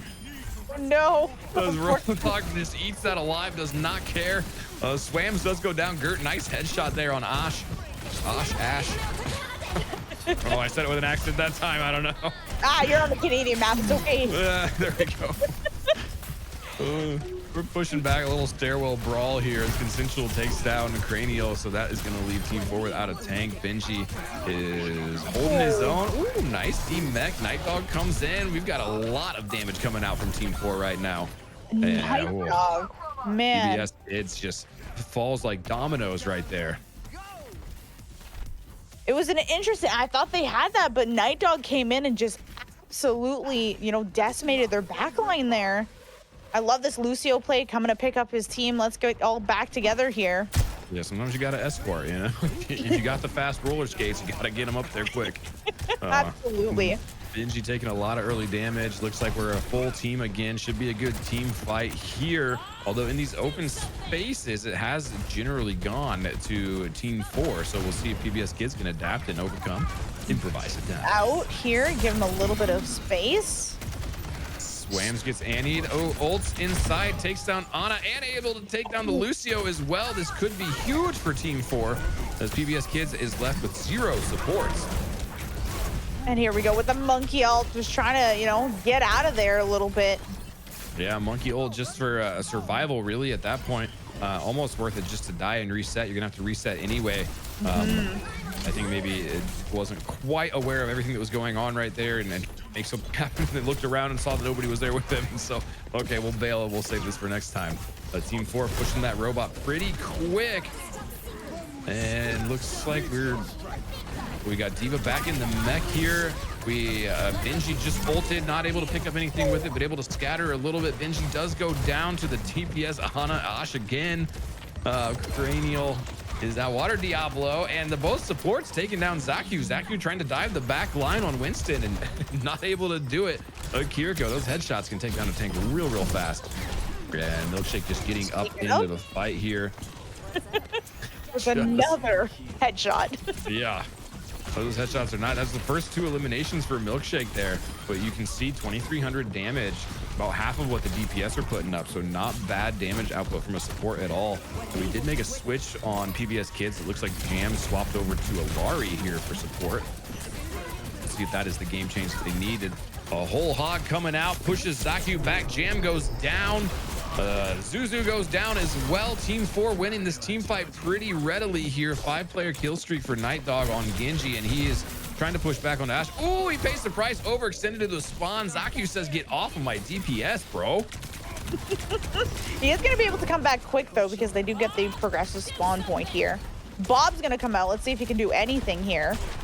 Yeah, Bob gonna hold the point at least for him. Push Team 4 back a little bit, and we are just in a scrappy match. Sound barrier comes out, only picks up a couple of the Team 4 teammates though, and I think they're still gonna have to push back on this fight. The spawns are punishing on the robot pushes, because the closer it gets, the quicker it is for those enemies to return, and you can see it right there in full effect. No, absolutely. I think we also saw an Alari ult that came out, but unfortunately wasn't able to capitalize on anything here. Well, I guess was able to move them back, so that's a bonus. Yeah, able to push them back, make a little space. We're pushing. We're not gaining a whole lot, but we're at least not losing anymore here for PBS Kids. Benji pushing in, getting aggressive on it, almost dies for it. Oh, Swams pushes the Q button, pushes the shoot the headshots button, and able to take down Alari. But unfortunately getting kind of caught up. A little Suzu there from Kiriko saves him. He is still being harassed. Finally goes down to Zaku. We would not let him go, just relentless on that primal. And a good hook on D.Va, almost gets her out of mech, but not quite. Team 4 still being pushed back. PBS Kids rallying a little bit here. We love to see it. So there's a minute left, so they're really gonna have to start pushing this robot together here. Gotta be careful, don't get caught out of Gert went down, unfortunately. Yeah, over-peaked a little bit, maybe got caught out by Genji. Night Dog holding on to the blade as well on Genji there, so they do neither team has great ult economy right now. Zuzu just popped, we got Consensual popped, Gert just popped an ult as well. PBS Kids used 4 ults almost in short concession there. Team 4, if they hold on to these ults, we've got a Dragonblade coming out now, takes down baby D.Va, not able to get much else out of it, but does scare everybody away, allows the team to clean up for him. That's going to be 3 big eliminations against PBS Kids there. That's going to give Team 4 the robot again as they push it back to the spawn. They just have to get it those extra, you know, what is it, 15 meters maybe? They have to get it in the hardest 15 meters they will fight for.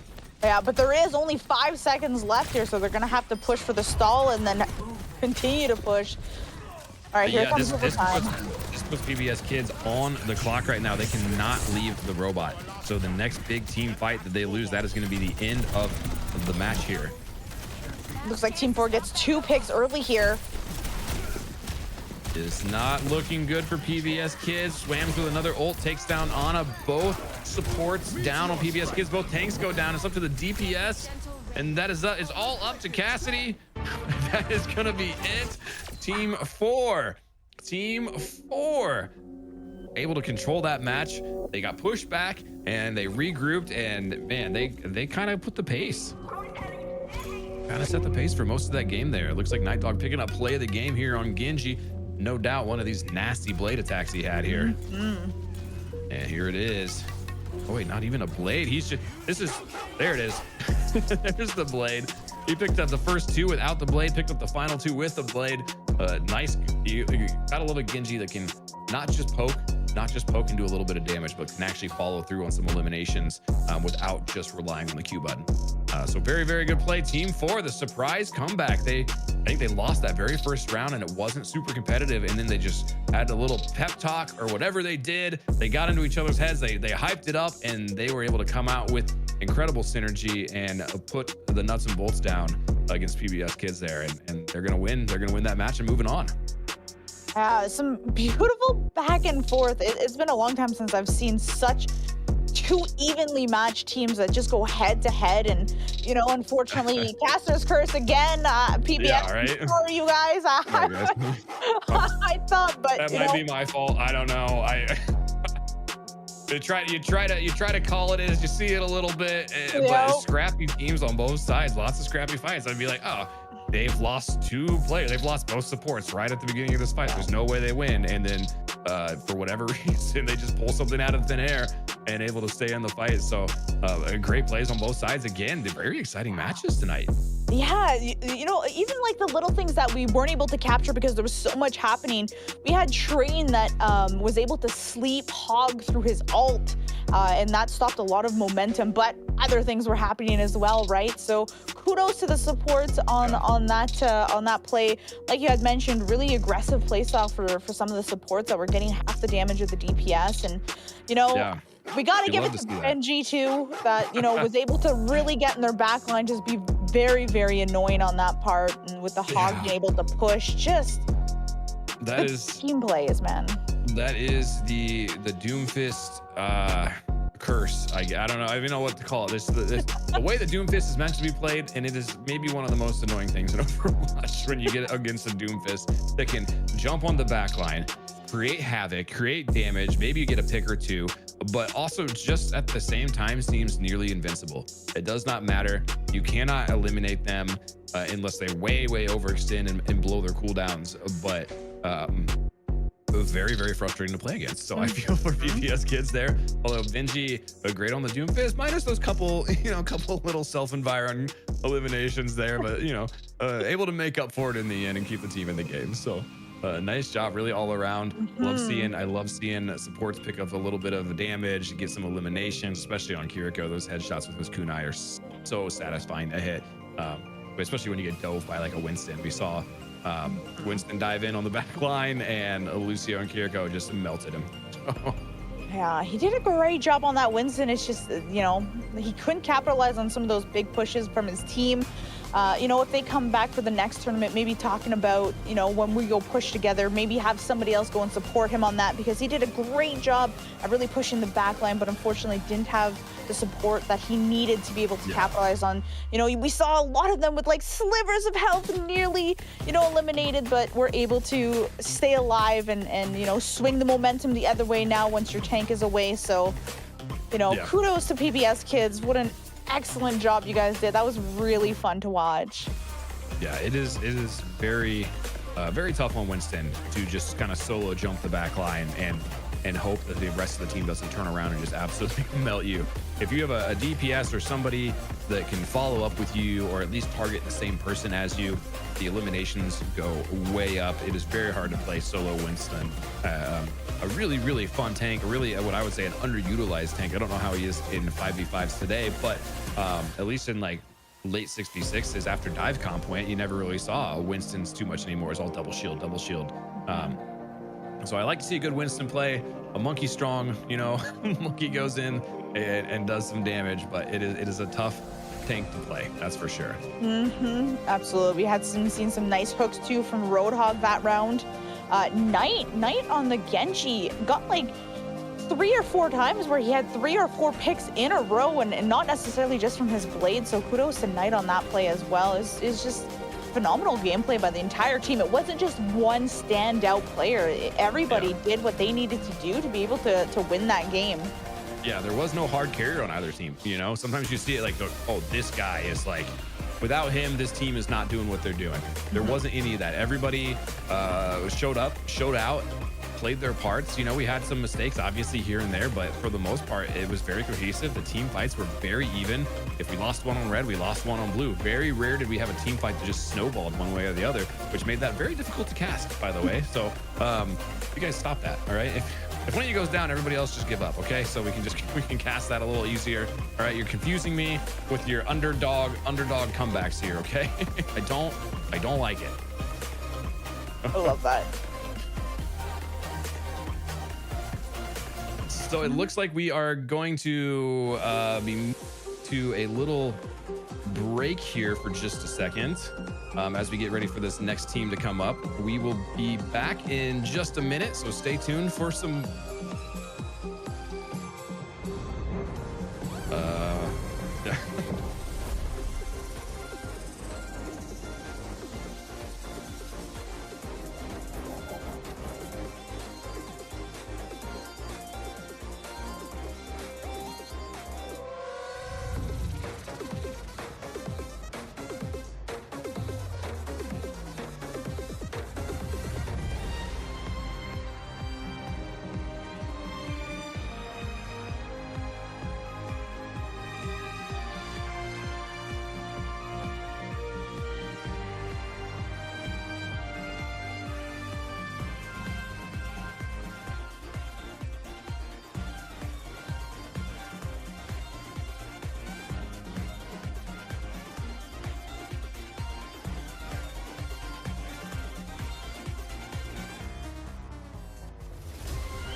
All right, guys, I thought we were gonna have one more match there in the quarterfinals, but it doesn't look like we are.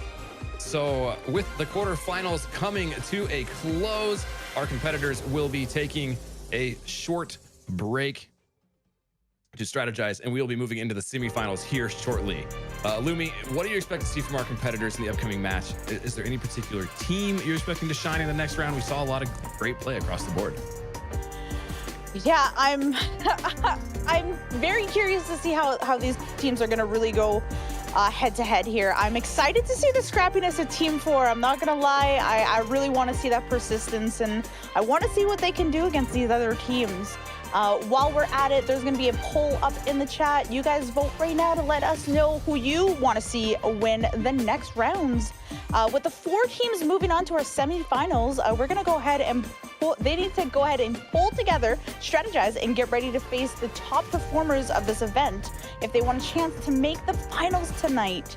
Again, I'm thinking, I'm thinking maybe Team 4 with their scrappiness, you know, that they're going to go ahead and pull through. Slevin, what do you think is going to happen? What do you think, you know, is going to be really the showstopper of these next rounds? Well, it's going to be interesting because we saw in the early rounds, we saw more traditional tank combos like, you know, Zarya, Rein, things like that, like Rein, Diva, right? But in the last round, we didn't really have traditional tank combos on either side.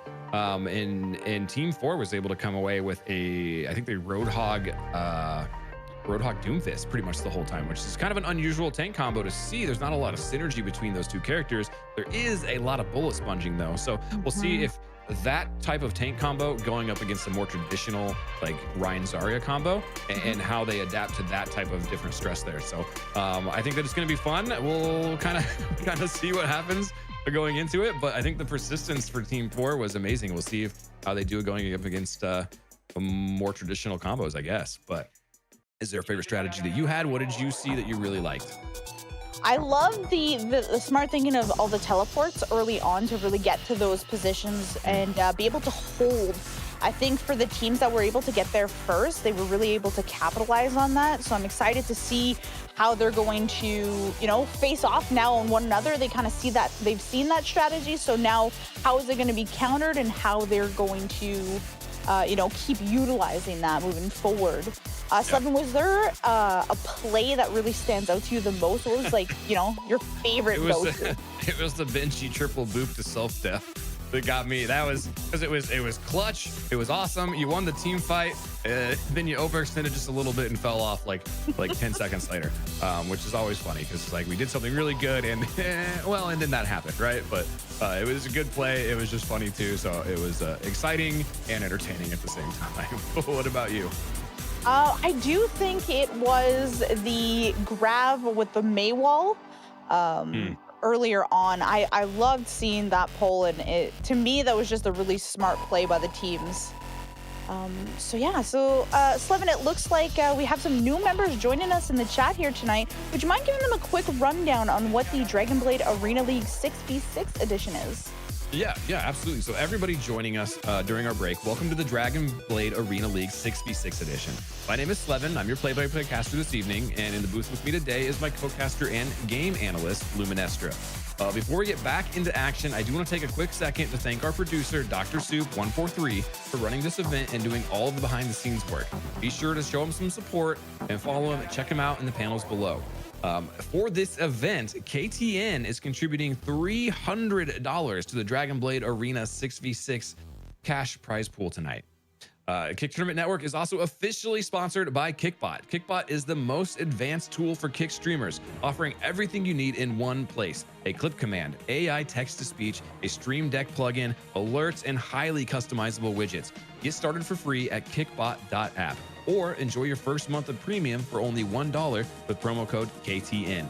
If you're a creator or business looking to advertise on KTN, head over to our website in the panels below. Scroll to the bottom of the homepage and complete our sponsorship application to claim some advertising space during our tournaments. Now, the victorious team stands to claim our total prize, and it will be divided equally amongst the members of the winning team, ensuring each competitor reaps the rewards of their hard-fought victory tonight. Lumi, can you give our new viewers here a scoring breakdown? Absolutely, but before I do, I want to thank our incredible staff team here at the Kick Tournament Network. These tournaments wouldn't be possible without you, so thank you all so much for your hard work. To everybody in chat, please go show our staff team, our ambassadors, our Kick Tournament Network partners some support by clicking the panels down below. To anybody interested in participating in future tournaments or leagues, head over to our website, kicktournamentnetwork.com, where you'll find all of our socials, the event scoreboard, Kick Tournament Network merch, and upcoming tournaments. Again, I just want to remind you guys that whether you're a new player or a returning player, anybody is able to participate in these tournaments. Scoring for the Dragonblade Arena League 6v6 edition is based on an integrated systems of the game mode Control, Hybrid, and Push. Teams earn a point through a match format where they compete in a series of 3 maps. Each map win contributes to a team's overall score. A team must score 2 points in order to be declared the winner of that matchup. While we give our competitors time to prepare for the next round, we're going to take a quick break, so don't go anywhere. The Kick Tournament Network will be right back.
All right, guys, we are back, and we have this is another match here.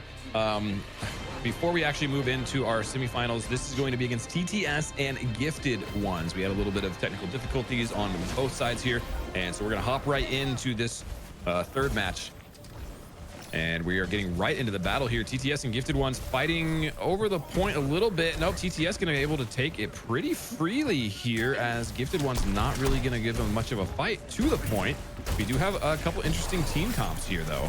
We've got, looks like TTS going to run a Diva Ramatra combo, which is something we haven't seen. We've also got a Sombra and a Moira on the field, which we haven't really seen much of. Gifted One's going to run the Roadhog and Hamster, and we have a Reaper that we haven't seen in a while either, but it looks like Reaper's going to go down early for Gifted Ones. TTS going to take the advantage and push Gifted Ones back, and they are going to, secure that point for the first point, already at 13%. The Gifted Ones needs to regroup and get back on there.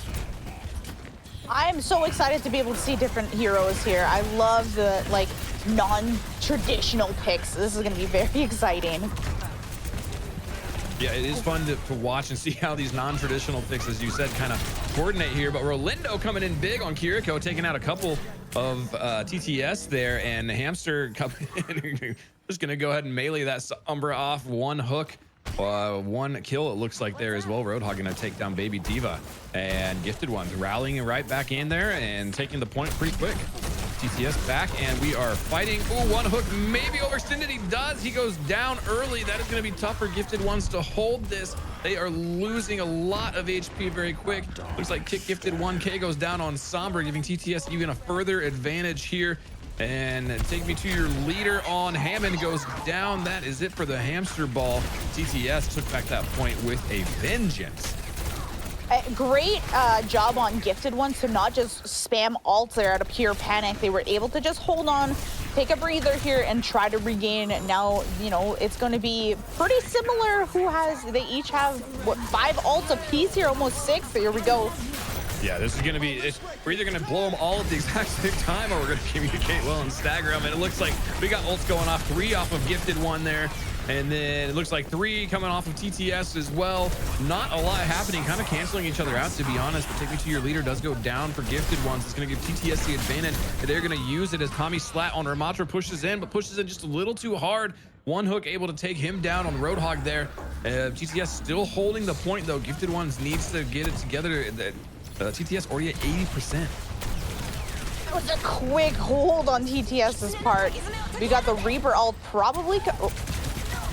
I'm not sure where he went. It looks like he dies in the kill feed there. He just ghosted out of existence, I think, for a second. But one hook coming in with the whole hog, picking up 3 eliminations. It's just like they're listening. I said they need to speed it up and make something happen. And Gifted Ones comes in and says, okay, we will. Beautiful job by One Hook to just absolutely get that 3-piece there for his team. And now you can see him being a little more careful here, not overextending on those stairs this time. Trying to play in the angles a little better here. Does not want to give up the point like last time. TTS pushing in very, very quickly, though, to try and make something happen. And they lose their Moira, who was almost at ult. They also lose Lucio and Sombra. We are in a, what are we at? A 4v4 fight right now, or sorry, 3v4 fight right now, and Gifted One's able to take it down. Moira for them, and Clouds are us with the big ult, beaming people down. TTS not able to make something happen there, but still plenty of time on the clock for him. Beautiful plays on the back end there. Kick Gifted was able to hack Reaper out of his ult, so, you know, unfortunately, Sane just wasn't able to capitalize on his ult and went down.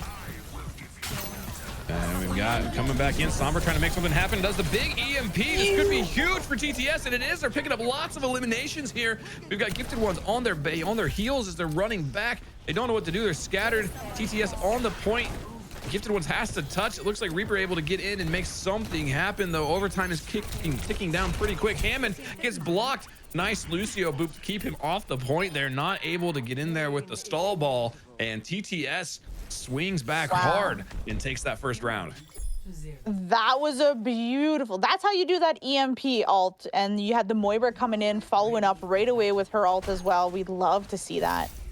Yeah, that was an absolute game-changing EMP for TTS, just absolutely crippling Gifted Ones, and then the team just rallying behind it and flooding onto the point, and then let Lucio just play gatekeeper there at the end. When Hammond gets on point and he can swing or bash or do whatever Hammond does, it can be very, very frustrating to deal with, and it just oftentimes stalls long enough for something to happen. And Lucio said, nah, right click, be gone. Absolutely. Now let's see who's gonna get. Oh, they're not gonna go to the bridge, actually. They're gonna swing around. Yeah, Hammond doing a little spy action here. We got a little undercover Metal Gear Solid trying to blend in with the rocks there. You like to see it. And maybe gonna... Okay, I'm not sure what the play was there. It looked like something was gonna happen, and then maybe we swung a little harder than we wanted to, but Gifted Ones being pushed back a little bit as TTS takes the point here. And are they gonna get a cap with uncontested? Nope. Almost had it cinched there, but not able to put any points on the board. And there they go. They had over their head and capped it anyway. Take Me To Your Leader goes down. Kick Gifted 1K goes down as well. The Gifted Ones are having a little bit of trouble. Relindo goes down. It is not looking great for Gifted Ones. TTS holding this point strong. If the Gifted Ones could show us what they did last time and come back with a vengeance, they're still in this fight, but the clock's ticking. And we got some interesting plays here. The interesting swings on the Gifted Ones. Instead of taking the bridge, they went ahead and went the other way, and TTS was just able to read that easily and just hold them. And Gifted Ones coming back in. We got a little 1v1 Sombra versus Hammond here. It's an interesting fight. You don't see a lot of 1v1s like that. Try to keep up, trying to do something. Oh, he catches the Reaper off guard. Reaper maybe gonna go in. And nope, just faces out rather. And we are just poking. The Gifted One's not able to pick up any eliminations here. They need a pick or something, but try to keep up. Says, nah, we're gonna EMP it. And TTS gonna just snowball that down. Gifted One's routed again. However, we did get a little bit of extra damage on point, or extra heals on point. SAB to Your Leader is still in it, but that Sombra hack takes care of Handman pretty quick there. TTS holding that strong. Almost got back capped. I was thinking the same thing. They almost overextended there, but luckily we're able to, pay enough attention to realize that and come back on point. Cleared it now. 75% already for TTS, just dominating this point right now. Yeah, holding it very, very strong. Gifted Ones keeps going on that same grid back cap here. We got all of the ults coming out right now. Gifted Ones launching 4 ults right now. TTS launching 2 as well, and it looks like Gifted One's able to take the lead on that, finally able to get something happen. However, it cost them 4 out of their 5 ults they have up. At that point, though, a good expenditure. You needed to do it. You need to get some points, and maybe this will change the momentum for them.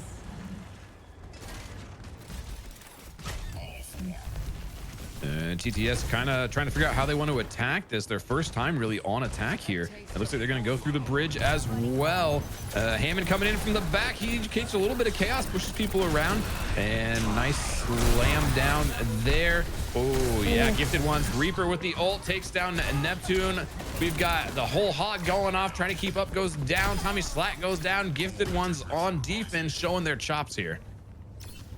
Take Me To Your Leader is just doing what he needs to be doing, taking on that back line, creating that space for his team, kind of causing that chaos.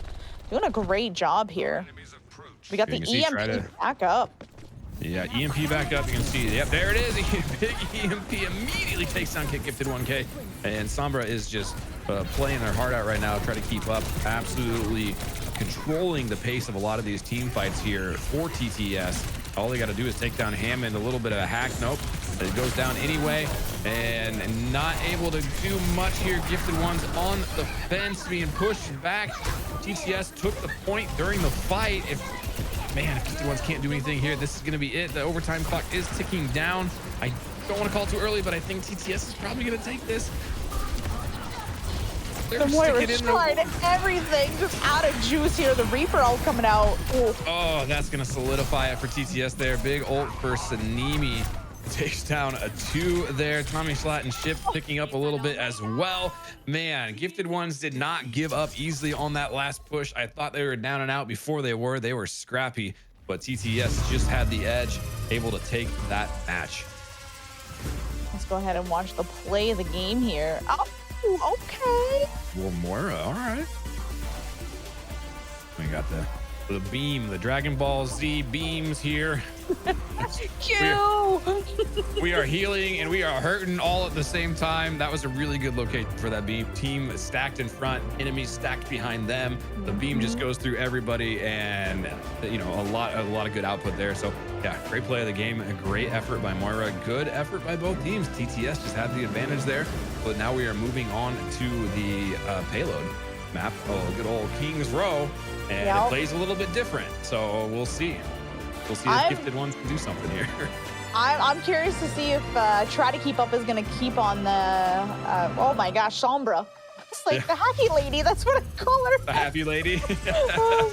But yeah, so he's been doing some work on the team. The EMPs are huge, and even like the back hacking. I don't know if you saw right at the end too, where he got the Hammond hack, was able to just ball drops down. There's nothing he could do. In the hole he goes.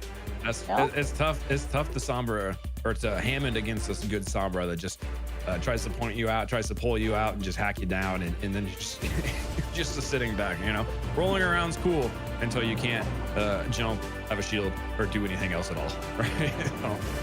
Great Sombra plays there. Those EMPs were absolutely massive, and we haven't really seen any Sombra tonight. So good to see Sombra, and good to see Sombra really kind of dictating the pace and kind of how most of those fights went. Truly leading the charge, was going in with the EMP first, and then everybody just followed. A great job getting a lot of the team. If you notice that the enemies, a lot of it was always 3-4 of them that were getting caught in that EMP. You know, when the teams are trying to kind of stay together and, you know, stay close to each other. That's unfortunately the give and take when you're going to play against the Sombra, is if you play close like that, you are all going to get EMP'd. Yeah. It can get pretty nasty with those EMPs, right? I mean, as I used to play a lot of tank, I used to play a lot of Winston and like a little bit of Reinhardt, right? But by arch nemesis, Anna and Sombra and Brigitte, when she was really overpowered, because it felt like you could not play the game as a tank, because you would get Sombred, so your shield would go down, or you couldn't do anything, and then you'd get slept, and then Brigitte would stun you, and it was like, what am I doing? I am a statue in this game right now. Please just let me play the game. Absolutely. Well, those stuns can be absolutely devastating, and it looks like here on King's Row we've got very similar comps to last time. Gifted One's changing it up a little bit. Take me to your leader, dropping the ball and going with Zarya this time. And then we have a Rolindo switching over to a Zenyatta. I love a good Zenyatta play, lots of damage output, and those Discord orbs I think are highly underutilized.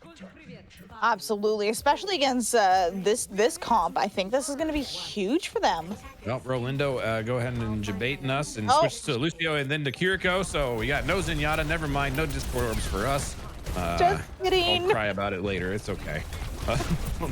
We're poking right here, and man, TTS pushing right through, or sorry, Gifted One's pushing right through the gate there. Not a whole lot of choke point action happening. Usually that's kind of the spot that people get held up at, but Tommy Slot goes down for TTS. Gifted One's making something happen. Try to keep up, takes down the other Sombra v Sombra battle, and Gifted Ones is on point and uncontested. That was incredibly aggressive. They all just pushed. It's not often that you see that. Typically there's like, you know, that front line that really holds the line, but wow, they just steamrolled through it. Already captured the point. Now they're going to push the payload. Yeah, that was definitely the fastest cap we've had tonight, and unexpected. Usually you kind of get that poke battle until someone gets a pick, and then you try to snowball it. They just said, nah, we're just going, just hold W, guys. We'll make it happen. And they did, and they're going to win this fight here. Long hook on, try to keep up on Echo. Job by one hook, able to capitalize on that. Massive. We got to get this little choke point here, and Gifted Ones has the advantage. They can keep that aggression up, keep that momentum going. They might have something. It looks like we had an ult going off. It looks like Mei ulted for TTS there. I don't think anything good came of it, unfortunately. Zanimi tried to get the flank with the Reaper. One hook said, nah, go home. We're not doing that. We got a whole hog coming out now. Lots going on. Oh, D.Va eating a lot of it. D.Va gets demeched. Gifted Ones is controlling this fight. TTS just scrambling to make something happen. They're still in it, but they are certainly taking more losses here, and Gifted Ones able to win that team fight, push through the choke. Nice job. Gifted Ones coming out the gate saying, yeah, that's not typically what's going to happen here, so watch us. Don't cut us out yet. Yeah, absolutely not. They are showing that they might not be a point team, but they are definitely a payload team. We got the Reaper posting up here. Has his ult. Unfortunately, can't get the cheeky drop down here. Yeah, gets spotted a little bit too quickly. We do have a Zarya ult as well, and she's gonna go ahead and throw the grab out. Doesn't look like any synergy with it. Reaper tried, but didn't get any eliminations on that. That I think a Maywall came through and saved a lot of people. Honestly, that was pretty big. Pretty big Maywall there. Heads up play. And oh, we've got the Maywall that traps him in as well. And we're gonna lose a little bit here as Gifted Ones is being pushed back. TTS can't even stay on defense now. I love this May Reaper ult. What an absolute combo to have on DPS here. This is gonna cause a lot of problems close range. Yeah, that Reaper ult coming up soon. It is ready to rock. We'll see if they save it for the May or not. They got a lot going on. No, Reaper gets go ahead and pop it. Doesn't get anything out of it. Able to push it back a little bit. Finishes off Roadhog. Both tanks down for Gifted Ones. Back to spawn for them. And I think TTS is going to win that defensive there. Great play. Great switches on TTS's part to go ahead and acknowledge that, you know, they're getting bullied a little bit. So let's go ahead and switch up their comp. And we're pushing back out. We got, yeah, Lucio doing a little bit of a carry there for the, I couldn't see this with him. Diva, it looked like. Sparing him back in. Go that next team fight because it is rocket and rolling right now. And Diva flying around, able to pick up the Mega Pack, which is big. Gifted Ones being pushed back pretty readily. Oh, they're getting caught in that hallway. That's not good. Ramatra takes down a couple. There's Sanimi on Reaper, also taking down Kyle is real, the other Reaper for Gifted Ones, and it is a fight in TTS's favor there. They have figured out defense, it looks like. Beautiful. Can we just talk about Neptune's play really quickly to come all the way back and then just push aggressively in the front line? Just here, hang on, let me just push him back really quick and cause a little space and let's go. Yeah, absolutely. Those Lucio plays, it can be absolutely clutch. That speed boost, I think, goes underutilized at a lot of levels in Overwatch. But oh my goodness, massive plays there as we're talking. Gifted Ones just absolutely routes TTS on defense. Huge grab by Take Me to Your Leader, and then the whole hog combo.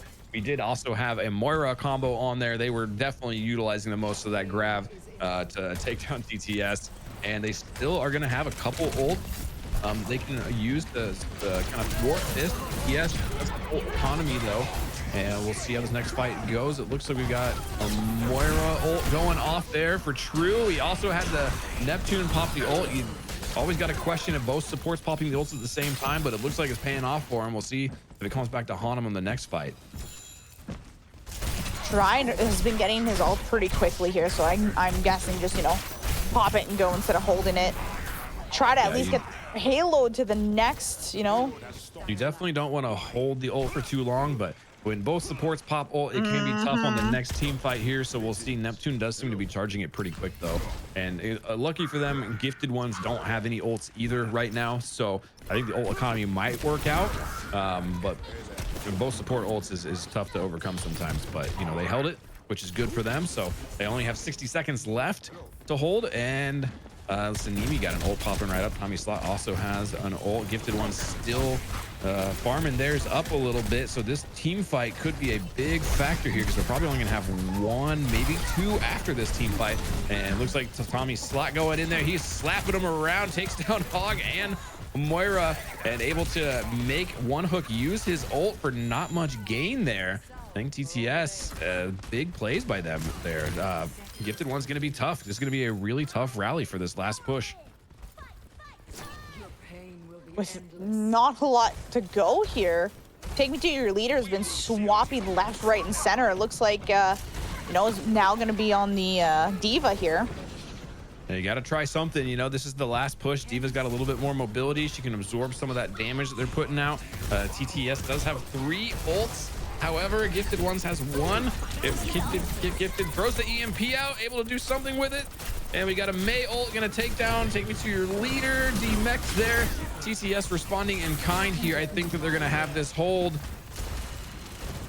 Is it all up to Kyle is real on Reaper. He goes down. The Wraith didn't last as long as he had hoped. Big May wall there to keep One Hook from coming in and stalling it even more. And TTS is gonna win that defensive. Gifted Ones almost made it to the second point. That was an incredible May ult at the end there with then the wall, and then all of a sudden it was just TTS just eliminated the entire team. Unbelievable. Yeah, you love to see good defenses like that, where I think they just honestly they won the ult economy there, and in that fight they were just able to pop them and know that, hey, we're just going to press the win button right now because we've saved up for it, and it worked out for them really, really well. And we'll see how they do on offense, though, as the sides are changing here. Gifted ones have to defend a little bit, and you know, maybe that's where they shine. Absolutely. I'm really impressed with TTS with how quickly Gifted ones like started that point. It would have been easy for them to get frustrated and, you know, start making mistakes, but they really like came together, didn't panic, and was able to hold that second point so well. I just think that, you know, is a testament to how good this team is. We're a little early on the picks here. We'll see if these are just cheek picks right now, but we might have TTS swapping the tanks up for nope. Well, maybe they're kind of bouncing around. We don't know what they're going with right now, but Gifted Ones definitely needs to hold this first point a little better than TTS did if they want to really have a good shot at this. And looks like our final picks are in. We've got Tommy Slot back on Ramatra. Ship gonna go Diva. We're running a May, Reaper, Lucio, and Moira, and Lucio almost goes down right off the bat there. Gifted One's keeping with the same, except for Gifted switch from Sombra to Tracer, and Tracer goes down to Lucio here very, very early. That is going to be tough for Gifted Ones to defend this now, as TTS is just all over the point. Gifted Ones got routed quick. They're all still mostly alive, I think. They just got pushed off the point. They got bullied. Yeah. We just talked about how it's not common to see how fast the team pushes out, and the TTS turns around and says, hang on, we can do it too, watch us.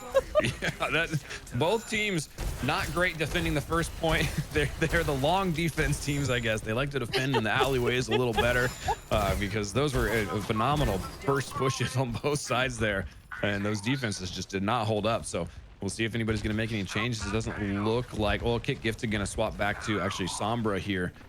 So that a little bit of change, maybe get some cheeky EMPs here as Gifted Ones sets up the next little defense. It's interesting to see Kyle up there instead of getting involved here. He's just kind of sitting up there. Beautiful mailed. Yeah, it slows him down a little bit. Big freeze on Ramatra. Not able to finish him off, though. Great supports from TTS there, not allowing their big tank to go down when everything says that they should have. But we are having a couple eliminations here. Ship takes down Kyle as real. Gifted, or Kit Gifted goes down as well. TTS looks like they're going to be winning this team fight if this Ramatra goes down. Big Maywall to hold him down. Diva coming in strong as well, picking up a little eliminations. It is all up to Moira. This is not going to go well for her as Diva eats that orb. Oh, but Diva got hacked and was able to, you know, keep her support alive. That's actually a huge play to not stagger the support out. Well done, Gift. Yeah, you definitely need that support here because the reset is not friendly. They don't have to push this thing very much further, though. The Gifted One's going to have to really show up and put their foot down. It's the last little bit here. They really got to do something to be able to stay in this tournament here. It's going to be tough because TTS has 3 ults. They're popping 2 of them right now. They've got 3 more on deck. There goes the May ult. We've got freezes coming out. Sombra hits the EMP. Kit Gifted trying to keep the dream alive. And we got back and forth. Kyle is real with the big ult for Reaper. Takes down 3 of TTS that may have kept it alive for them. And was able my goodness. Clean up the 4th. What a hold. That was a lot of W keys, let's be honest, but it worked somehow for Gifted Ones. Yeah, I think we had 3 ults on one side and 4 ults on the other side. It was just an ult fest right there, and TTS able to come up on top, or sorry, Gifted One's able to come up on top there, thanks to Kyle is real in that massive Reaper ult. Take Me to Your Leader is just having a hard time choosing which tank he wants to play here. Looks like we've gone over to the Orisa. Yeah, maybe a little extra shield, a little extra damage. Sponge can go a long way. We'll see if that helps. The Whole Hog takes down Tommy Slot, but True Donger takes down One Hook with their ult as well on Moira. A little laser beam action. So we're still in a pretty even fight. Down a tank on each side here. Good Maywall to block off Arissa, oh, she got the ult up and she slams it down, able to take down Neptune. That could be big for Gifted Ones. And yeah, take me to your leader. Absolutely fragging out on Arissa right now. Not missing, just beaming with the help of Kit Gifted there. Gifted Ones able to hold that defense. That was Arissa might be the move here. Yeah, Cloud in the background of that was actually using his ult as well on Moira. So was able to stay alive here, keep the team just blasting with the, what did you call it? The Dragon Ball Z? The Dragon Ball, the energy blast, you know, the right? Just the what? yeah, it doesn't have a name. It's fine. It's just, yeah. you know, it is what it is, right? Absolutely. Yeah. Well, we are back. It looks like TTS trying to do a little side alley action here. Maybe catch him off guard, take some different angles, and Diva eating up a lot of that damage there. Tommy Slat's shield goes down on Ramatra. Big EMP there by Kit Gifted. See if they can clean up now that nobody can do anything, and it looks like they are. Gifted Ones holding strong again, although we've got a May ult try to keep up throughout. Didn't freeze anybody, it didn't look like. Unlucky with that. Take me to your leader, spearing down Diva. And we are pushing in. Take me to your leader, playing an aggro Arissa for sure. Good May wall, though, to prevent a little bit of damage there. Oh, nice. Oh, man, almost ate that spear. Maybe able to get out of here? Don't overextend here. That's the last thing you want to do. You got to get back to your team here. Arissa is not a quick mover, so you definitely don't want to overextend and have to do that long spawn run. So, she might be a horse, but she's not a very fast horse. Don't put your bets on her. TTS pushing back in, one hook, waiting and kind of playing maybe for the flank here. Get a cheeky pick on maybe on Lucio, and does get the hook and the elimination. Neptune goes down, and Reaper went in with the ult. Kyle is real, not able to make it happen. He gets taken down as well. The Gifted Ones maybe being pushed back a little bit. TTS playing it strong. We're in a pretty even fight still. I think we've each lost one. TTS May goes down, Tommy Slat goes down, True Donger goes down, Ship goes down as well. Gifted Ones, man, showing their defensive chops now. Cloud once again had their ult and was able to Moira ult beam, keep their team alive. Cloud is absolutely healing his butt off. He is, yeah. 13,000 heals right now. But look at True Donger on the other team with almost 19,000 heals right now. Keeping TTS in the fight as much as possible. Unfortunately, not able to do enough. We got TTS Neptune's gonna drop the sound barrier here. Kit Gifted gonna drop the EMP again. We are so close. We are 1.5 meters away from TTS pushing this thing as far as they need to. And this is the big team fight here. This is the last team fight here that we need if TTS is gonna make this happen. And it looks like they are almost. And there it is. Kyle is real stalled it a little bit. Oh my gosh, great defensive effort, but TTS able to squeak it out there at the very last second, and I believe that is going to give them the entire match. And there it is again from Cloud. Yeah, great Moira play. Look at that. And healing and hurting all at the same time. Absolutely.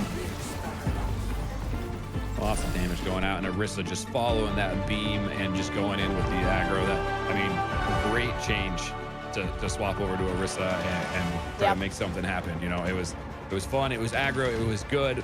TTS just, they pulled it together last second, literally last second. They were in overtime. If they had lost that last fight, it was going to be it for them. And they were able to pull it out. But Gifted Ones really stuck it together, you know, and really made things a kind of a pain for them.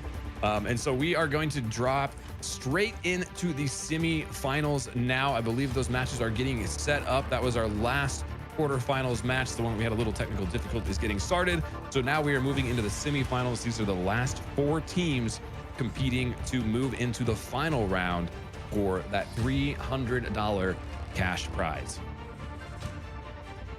Let's see. It looks like we are going to have our matchups. I believe are going to be Pegasus versus Team 4, and then TTS versus StocktoCrêperie. Nailed it. I can read. We did good. And I think we're gonna hop right into that match here in just a second. But Anything that you really loved about the last fights that we saw?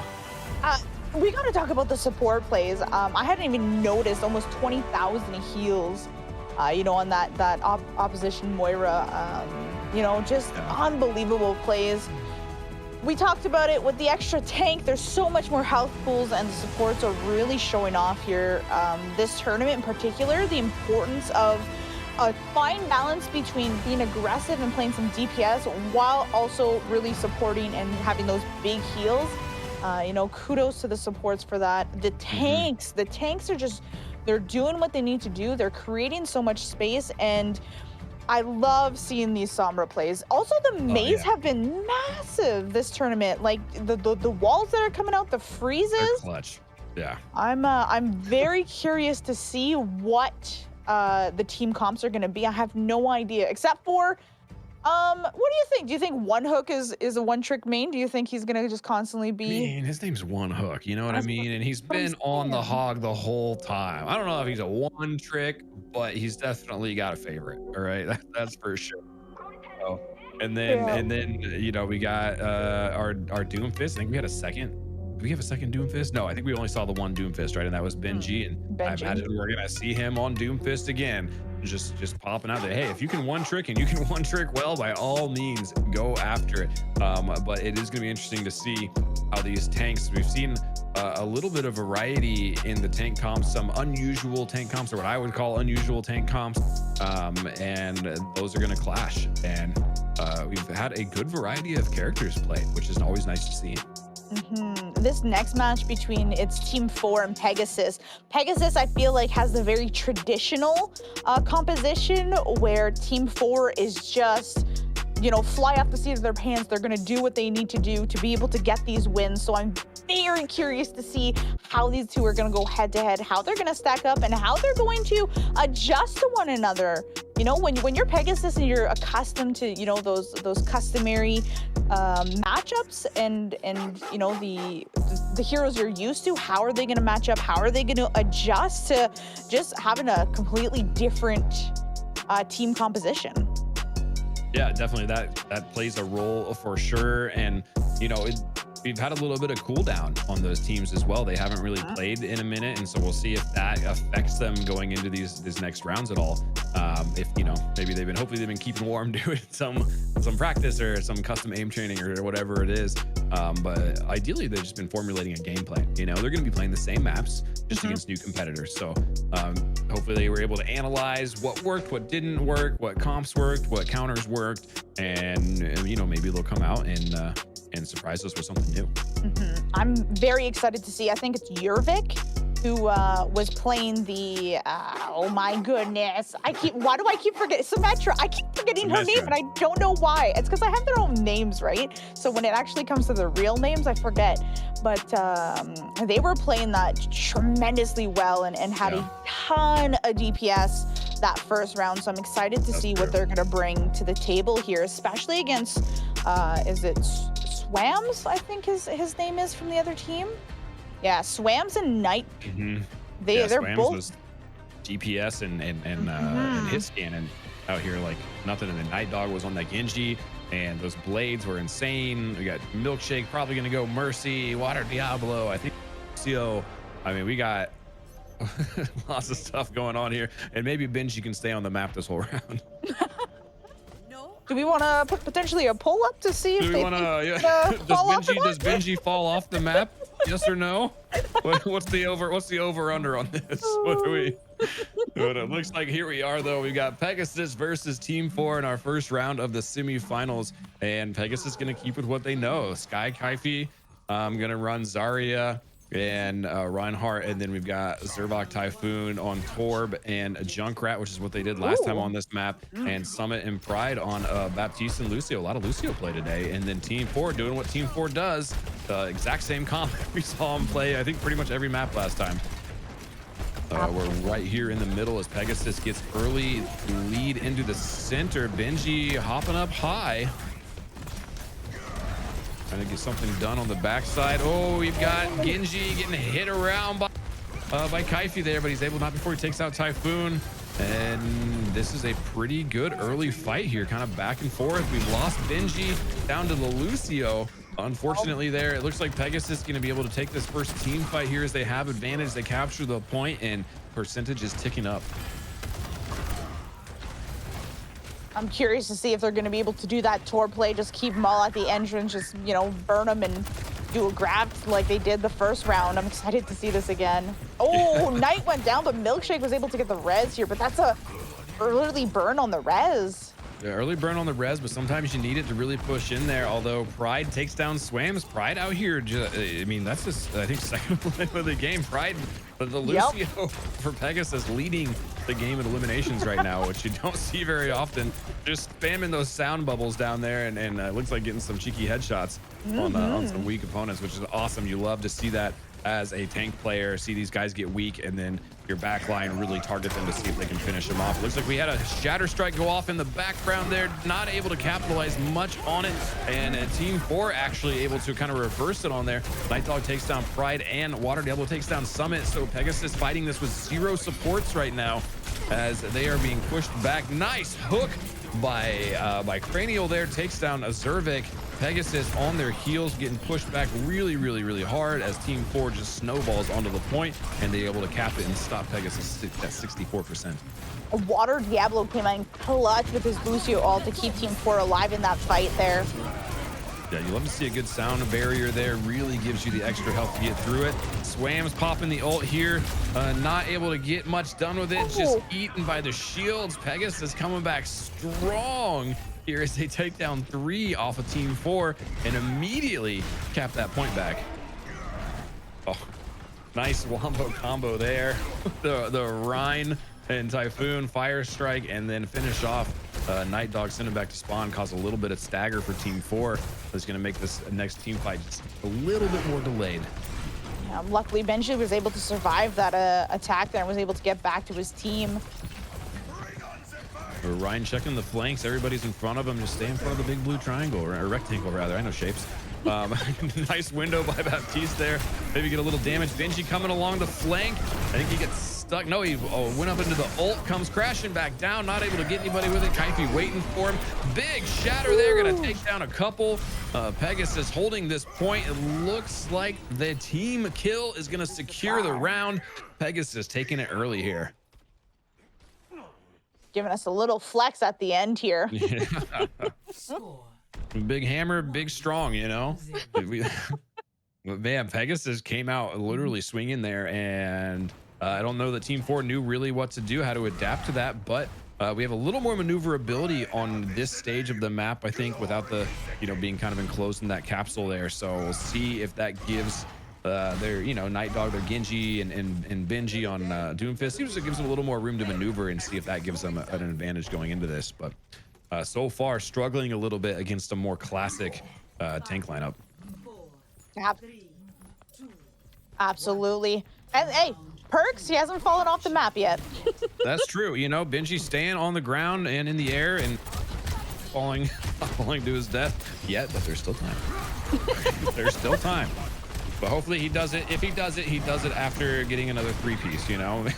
Make it worth it, right? Oh, the early fight here looks like Pegasus is taking it. Cranial overextended a little bit and pays for it. Nice shots by Typhoon trying to get the retreating Lucio. Lucio can be a bugger to hit, and a couple more follow-ups. And Swams goes down as well. Pegasus out here in control early. Man, Typhoon hits the flighted Genji right in the head. And Typhoon just putting out work right now. And saying, hey, don't forget about me. Look what I can do. That was beautiful flick. Yeah, Typhoon with 5,300 damage. Yeah, he has the same amount of damage as Team 4's DPS combined right now. So he is literally just clicking heads and making plays right now for his team. If he can keep that up, this is going to be a really, really tough fight for Team 4. Not counting them out yet. They've shown us that they are perseverant, though, and they can come through and make something happen, given the dominoes fall in their right direction for him. Benji tried to get in there and knock somebody off. Landed a little hit on a Reinhardt, very unfortunately. Looking for the Mega that has already been taken. And we are just in a kind of a stalemate here on the bridge. Zervok takes down Diablo there on Lucio. That gives Pegasus the advantage in this fight. Nice shot by Typhoon. Takes down Benji as he was getting back and then follows up on Night Dog. Goodness. Do not challenge this man. Oh! Somebody check his computer. Oh my goodness. Somebody watch his screen.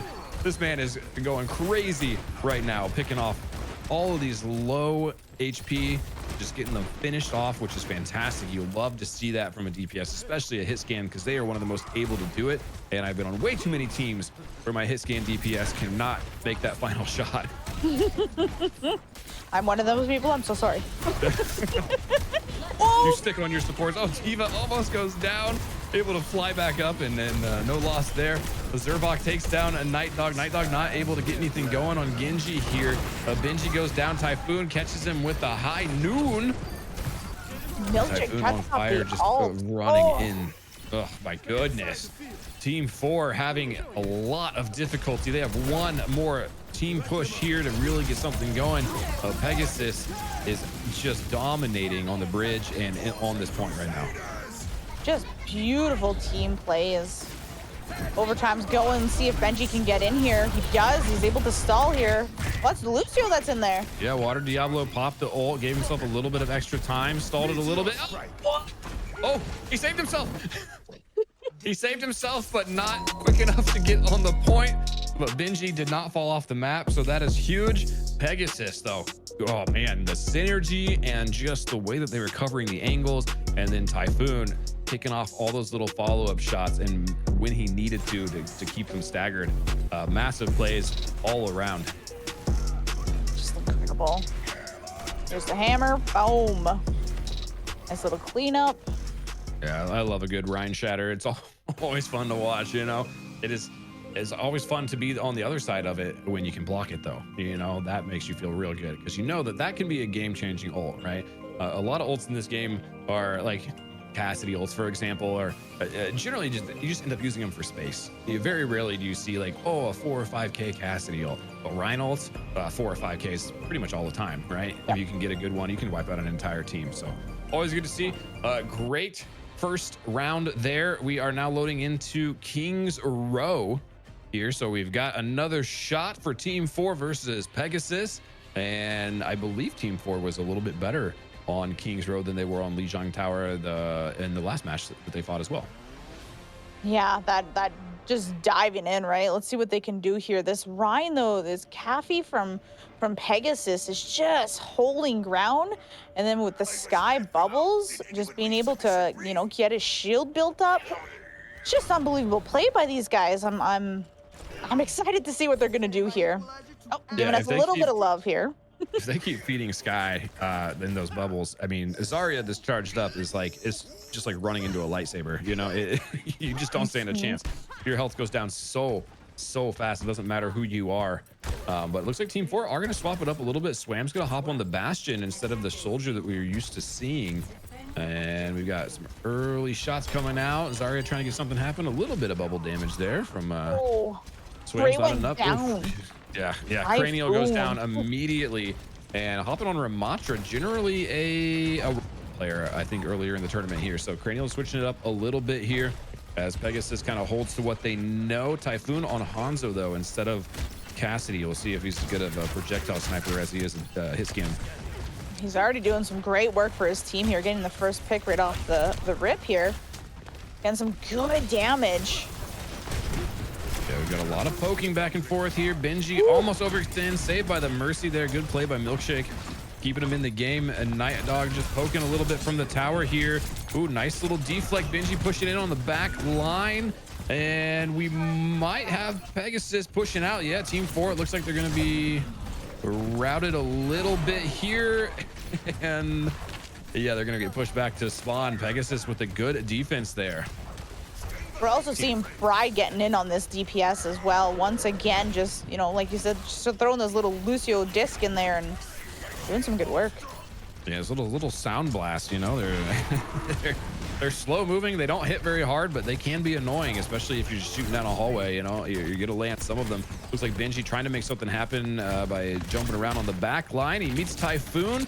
Oh, but he's got a Mercy pocket and going to absorb a little bit. Throws it in there. Oh, almost goes down, and he does go down. Good communication by Pegasus. As soon as Benji got on their back line, everybody turned and focused him. and we just kind of negated anything that he was trying to do back there. And now we've got Ramatra, who's going to be caught out. This is going to be a pretty big stagger likely here for Team 4.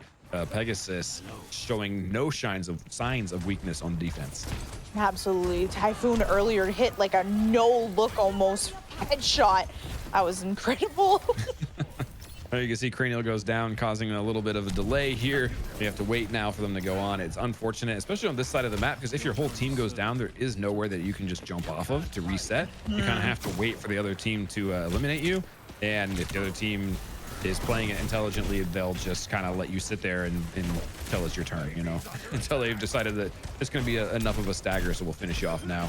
Nice shots up there. Benji goes down again. So far, Benji being totally countered by Pegasus. They are focusing him really strong. They must have been watching those other matches where Benji was out there dominating the back lines. McAfee coming in with another big hammer, able to pick up a couple eliminations. Zervok picks up a couple more there on Torb, and he is running in. Team 4 push back to spawn once again. Milkshake switched over to the Moira instead of the Mercy play here. I do like that play, but oof, this is going to be a tough push for them, especially with how mobile Benji is being right now. He's going to have no heals unless it's that heal orb that goes out. Oh, another headshot. Yeah, Typhoon showing his skills on DPS. He can hit scan, he can projectile, it doesn't matter. Just give him the gun or the bow and arrow, I guess in this case, and he will pick up some elimination. So very, very nice shots here. Cranial struggling on Ramatra, it looks like, against Typhoon, just because the guy doesn't miss apparently. It's so smart. If you saw that, he goes up, he takes a little bit of damage, so he goes ahead, pulls back. Instead of just overextending himself, is able to just be smart and pull back. I love that. We have 19 seconds left on the clock here, and we are about to have an ult off. We have almost four ults for Team 4, and we do have 4 ults or 5 ults on Pegasus here. It's just about to be absolute Q spam, and we're gonna see who comes out on top. Oh, there it is. Shots. Kaifi almost goes down, able to get back. Nice Zarya, able to pick up a couple eliminations off of that. Third elimination of Water Diablo, and then we've got Dragons coming out. We've got everything going on. Team kill for Pegasus as they take down Team 4, and they are gonna hold the point before the payload. What a beautiful team play. Holy. Yeah, there's absolutely ult insanity there at the end. Everybody popping just to hope, see what can happen. Pegasus came out on top of it, and it is up to Team 4. They have a stiff hold ahead of them if they want to stay in this. If Pegasus gets one tick on this first point, that is going to be the end of the match, and then Pegasus will be moving on to the finals. If you're Team 4, what are you thinking here? What do you switch up about your gameplay?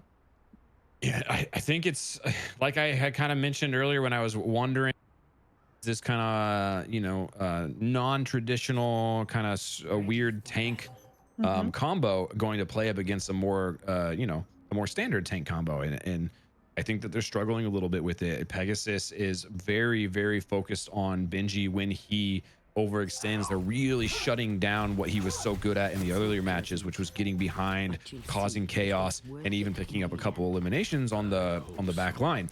And they're just shutting that down completely. And so without that extra power and added benefit coming from your Doomfist, there's got to be switches that made. Looks like Cranial is going to switch to Orisa, which I believe worked for them really well last time. But we'll see maybe if they have a little more frontline support like Ramatra. I don't think was just working well enough. Typhoon was eating through him, and Typhoon actually switching off Hanzo onto the Pharah, but no Pharmacy. We've got kind of interesting comp actually here on Pegasus. They switched up a lot more than what we've seen in the past. So we've got a Pharah, a Zenyatta, and an Ana now instead of the Lucio. So we'll see how this works out. We've got a couple different tanks coming out as well, but Pegasus hopping onto point immediately as Team 4 just absolutely just struggling right here. They're kind of getting scattered pretty quick. They're not able to keep it together too much, and Pegasus doesn't have anybody on the point capping, and there they go, and that is going to be the Team 4. Wow.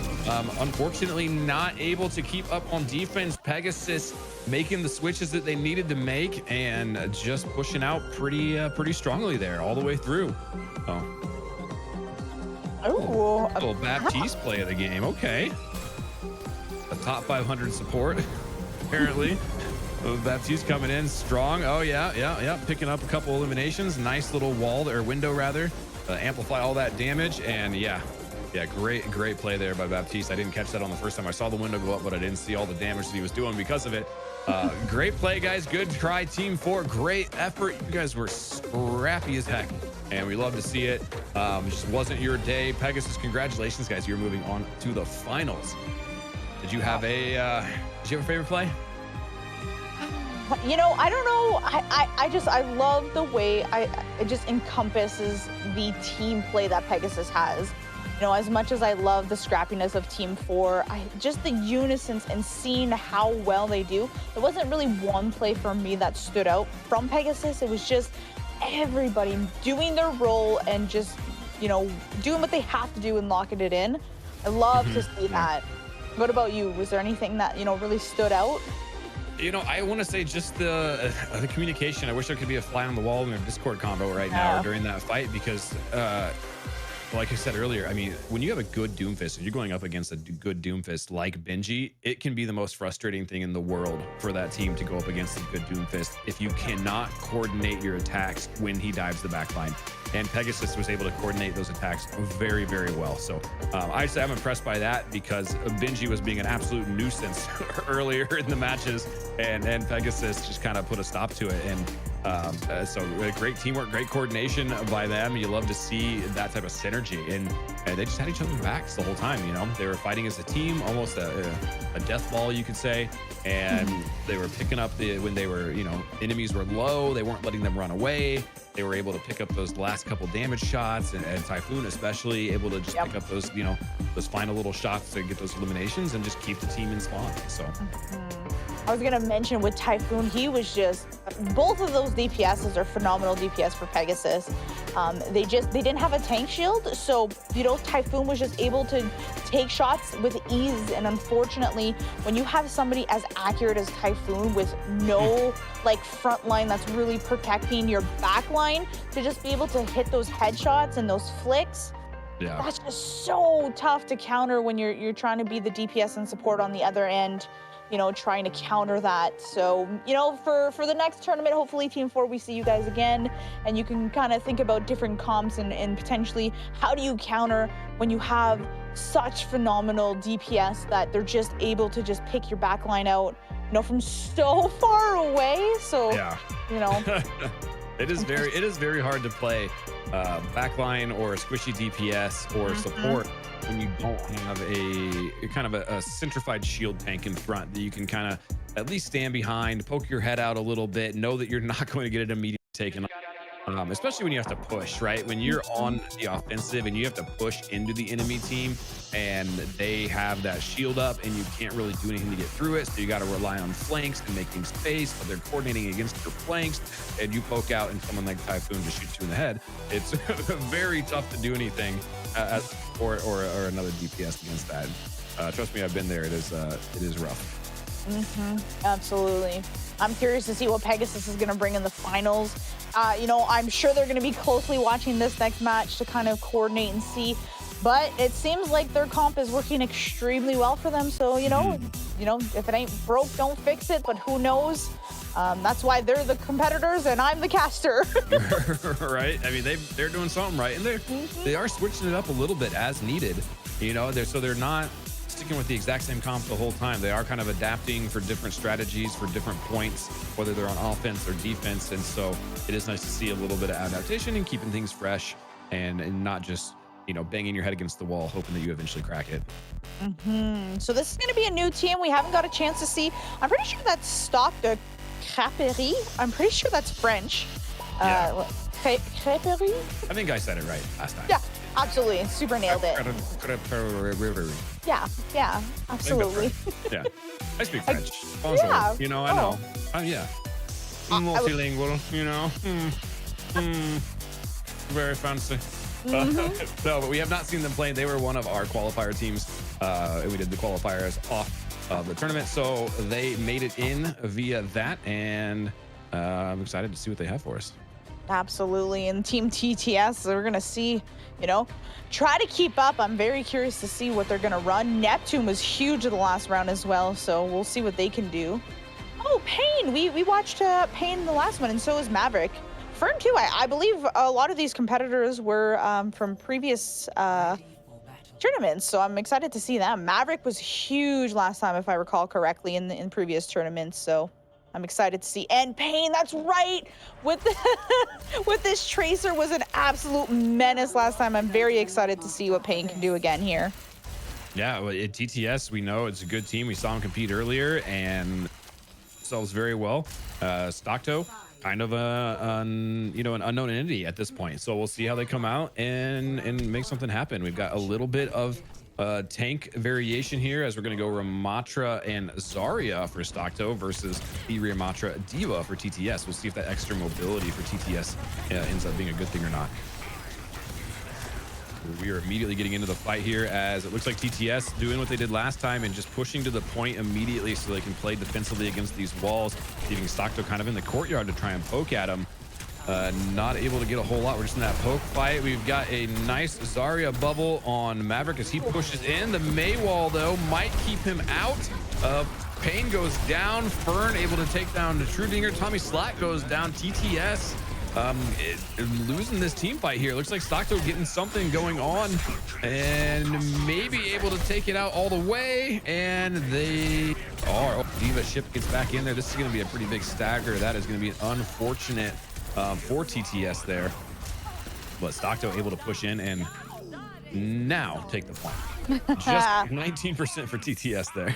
Fern with some big picks early on, had gotten 3 out of that team fight. Really swinging it for his team, so well done from Fern here. Already has almost his ult. So does so does most of the team. Stock is going to be stocked. I'm sorry, that was terrible. Stock is going to be stocked up on ults. Fern going to go ahead and unleash that high noon right now. It looks like Diva, almost ate most of it, but he is able to take down Ramatra with it at the same time. Industrial takes down Sanemi on May, and TTS getting pushed back to spawn, and we're trying to pick up a couple staggers here. It looks like by Stocked, and don't want to overextend. They do a little bit, but it's kind of an even kill. I think that they can recover from this. They did push TTS back pretty much all the way. Yeah, Industry will be able to bring Fern pretty quick here with the Lucio push here.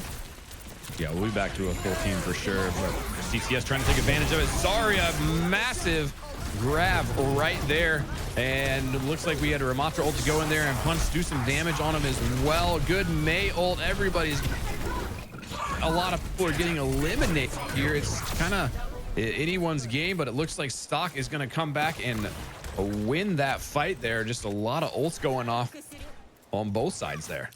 I like the switch from try to keep up here. He's going to go ahead and try to counter this Fern, you know, with the Reaper here.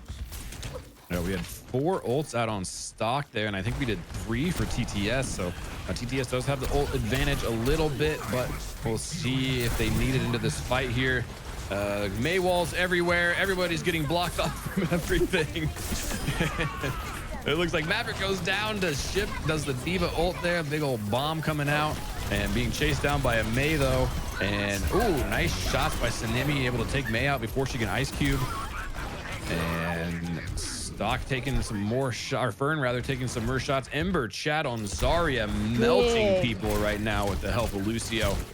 Stock taking this fight. TTS struggling a little bit on it. They are on point, but they are way outnumbered on point. Maverick coming through with some Doomfist action, takes down the Ramatra here as still just scrapping for it on point, and Stock takes the win. They lost the point first, but man, they came back strong. Chad, Ember Chad on that Zarya is doing work. I believe has 9 elimination, has the top amount of eliminations on this team. Just that bubble, just shooting into the bubble, getting tons of damage. They're really gonna have to be careful, TTS. They're gonna have to try to focus around. Just keep giving the charge is not gonna be good here. That makes no sense. Yeah, you got to be really careful with those Zarya bubbles. When she gets charged up, she's an absolute menace to deal with, and she just melts through everything. So you got to make sure you're not shooting the pink. Looks like we might have a little bit of switch here. Maverick stick on Maga.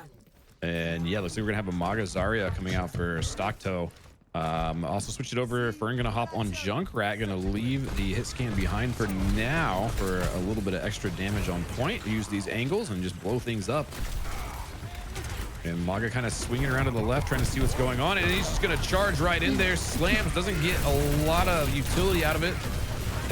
But the team follows in right behind him. Ramatra gets cornered there. Tommy goes down. This gives Stock the advantage in this fight. Maverick going to slam down again here, just creating space and hoping his team can capitalize on it. And so far they are. Industrial and Lucio just absolutely beaming and all under Maverick's push there. Good plays by Maverick, good heads up tank, and good aggression.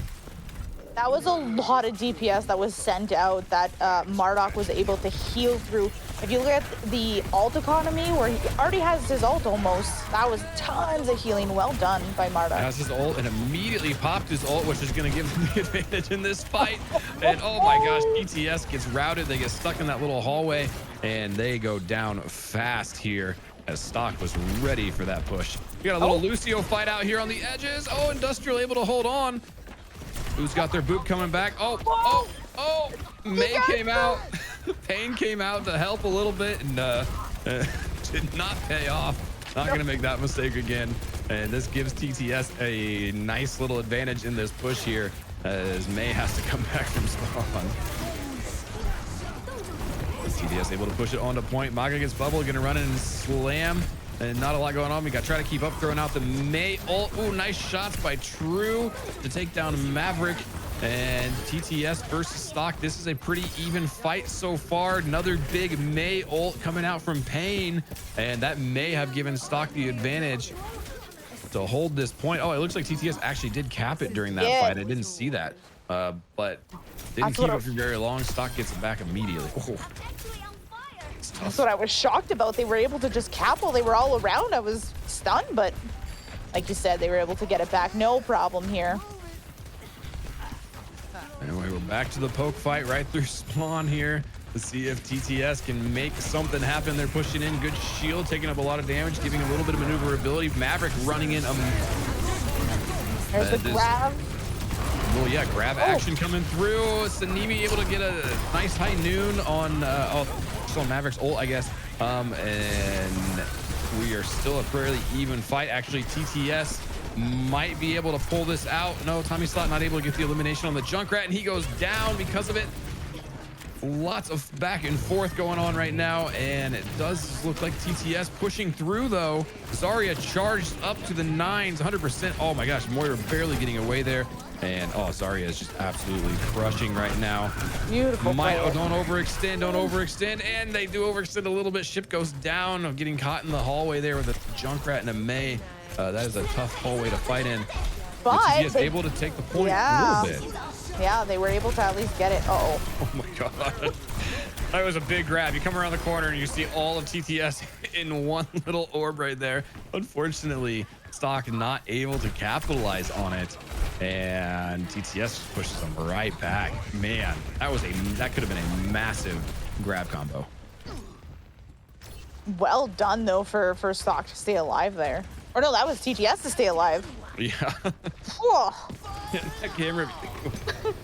Here comes the came tire. around the corner, and all of them were just sitting there in the grab, like completely just ripe for the taking. And unable to capitalize on a big Junkrat tire, though. Takes down both DPS from Stock. And this is going to give them, both DPS from TTS for Stock. And this is going to give Stock the point here.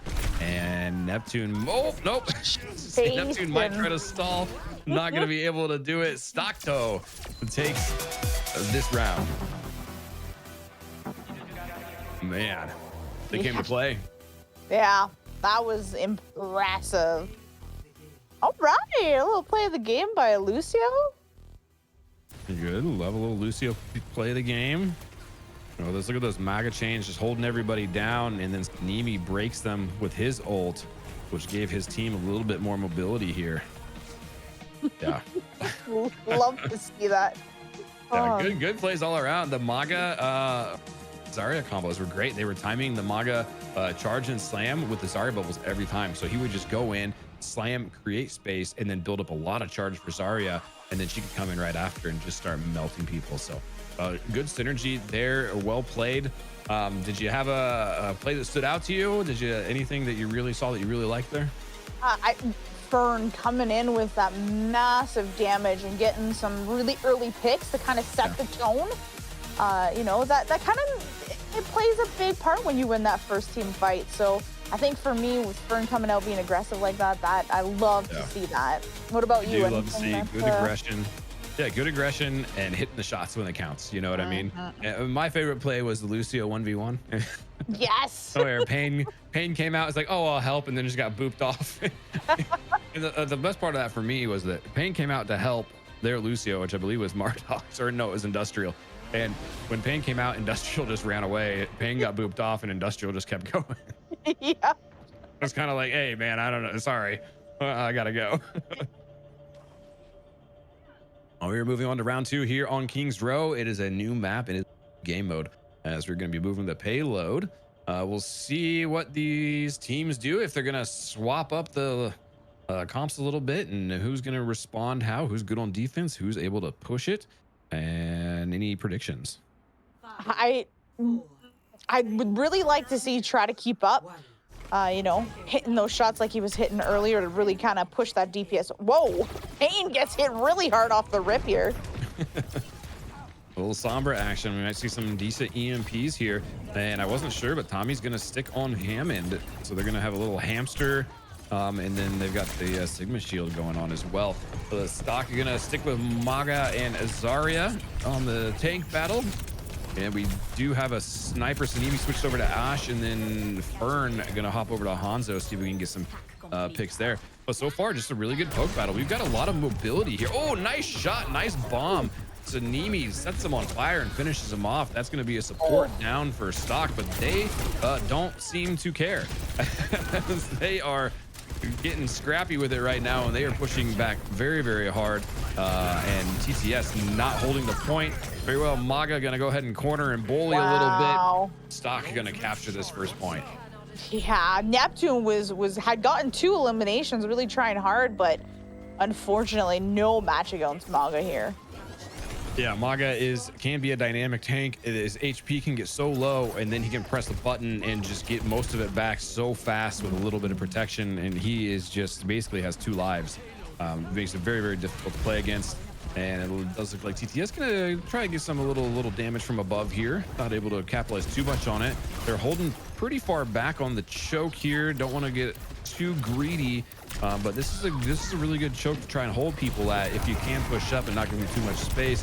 And it looks like Stock is pushing in really aggressively. Sanimi goes down, Ship goes down, Maverick goes down on Stock, however.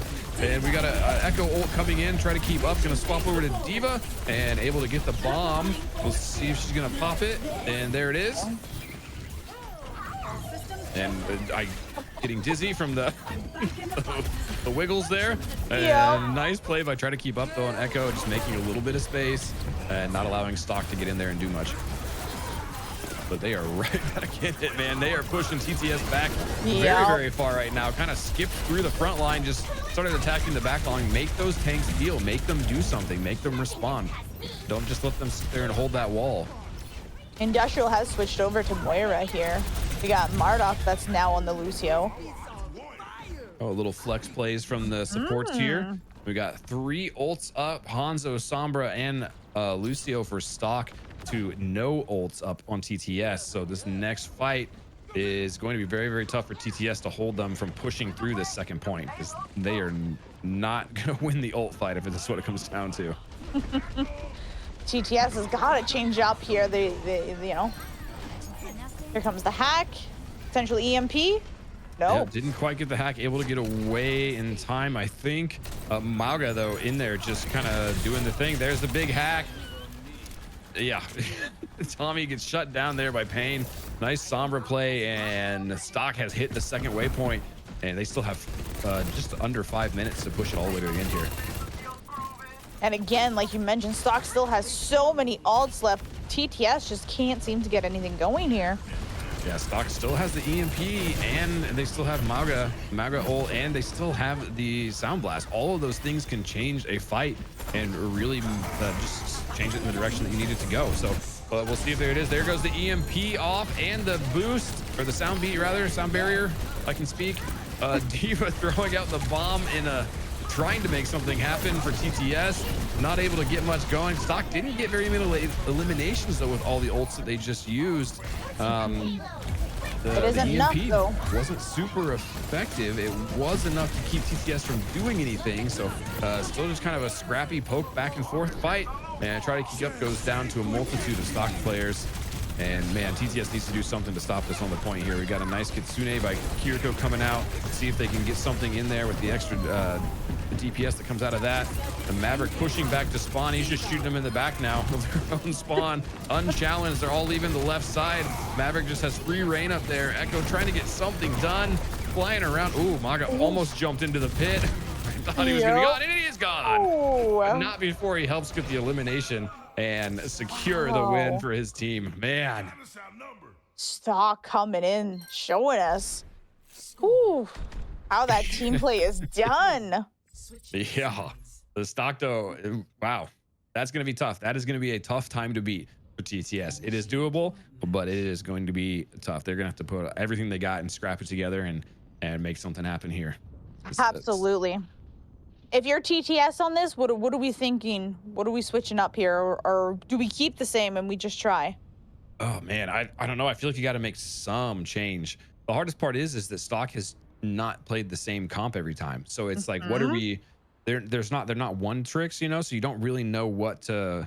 How are you going to counter them? Because if you pick wrong at the very, very beginning, then you lose the momentum, right? You lose the ult build up from that first team fight. And so it's kind of a guessing game at this point, but... TTS needs to do something, maybe more shield, maybe more I think they all need to kind of correspond with each other. They need to have a comp that kind of works together a little better. Absolutely. And here again we're seeing the double sniper, potentially just to get an early pick and then switch it up. Yeah. You've got Fern back on the Hanzo, Pain on the Sombra. We got a lot of swaps going on right now, and who knows what we'll actually start with. It looks like Stock pretty comfortable in their choices here. We've got Maverick on the Hog, and Ember is going to go Sigma. Oh, we gonna peek? Oh, that's a quick peek. That is very quick. That is so difficult. He's just guessing. He's just guessing at that point, but we got to get out there and do something. And it looks like we're going to get a swap ship. Going to go back to Diva here. They're sticking with what they're comfortable with. We'll see if it works for him this time. They've been struggling with this comp a little bit. A good hack there on Tommy, able to take his abilities away. Oh, nice punch there. We'll get some stuff going on. However, Maverick coming in through big shots there. Tommy goes down. Stock is probably going to win this team fight, as it looks like TTS is pushing back a little bit into their spawn. They're still scrapping at it though, waiting for Tommy to get back in the fight here. They're trying. Nice Maywall to keep the onslaught back a little bit. No staggers from TTS, which is good. It means they can get right back into this fight really, really quickly. Industrial almost goes down. Mardox does go down. Good shot by Sanemi. Getting rid of that trap, trying to get right in here. Oh, Diva may have overextended a little bit, stuck in a tiny little hole with with Roadhog, able to get out of it. Lamp by Baptiste, by Neptune there.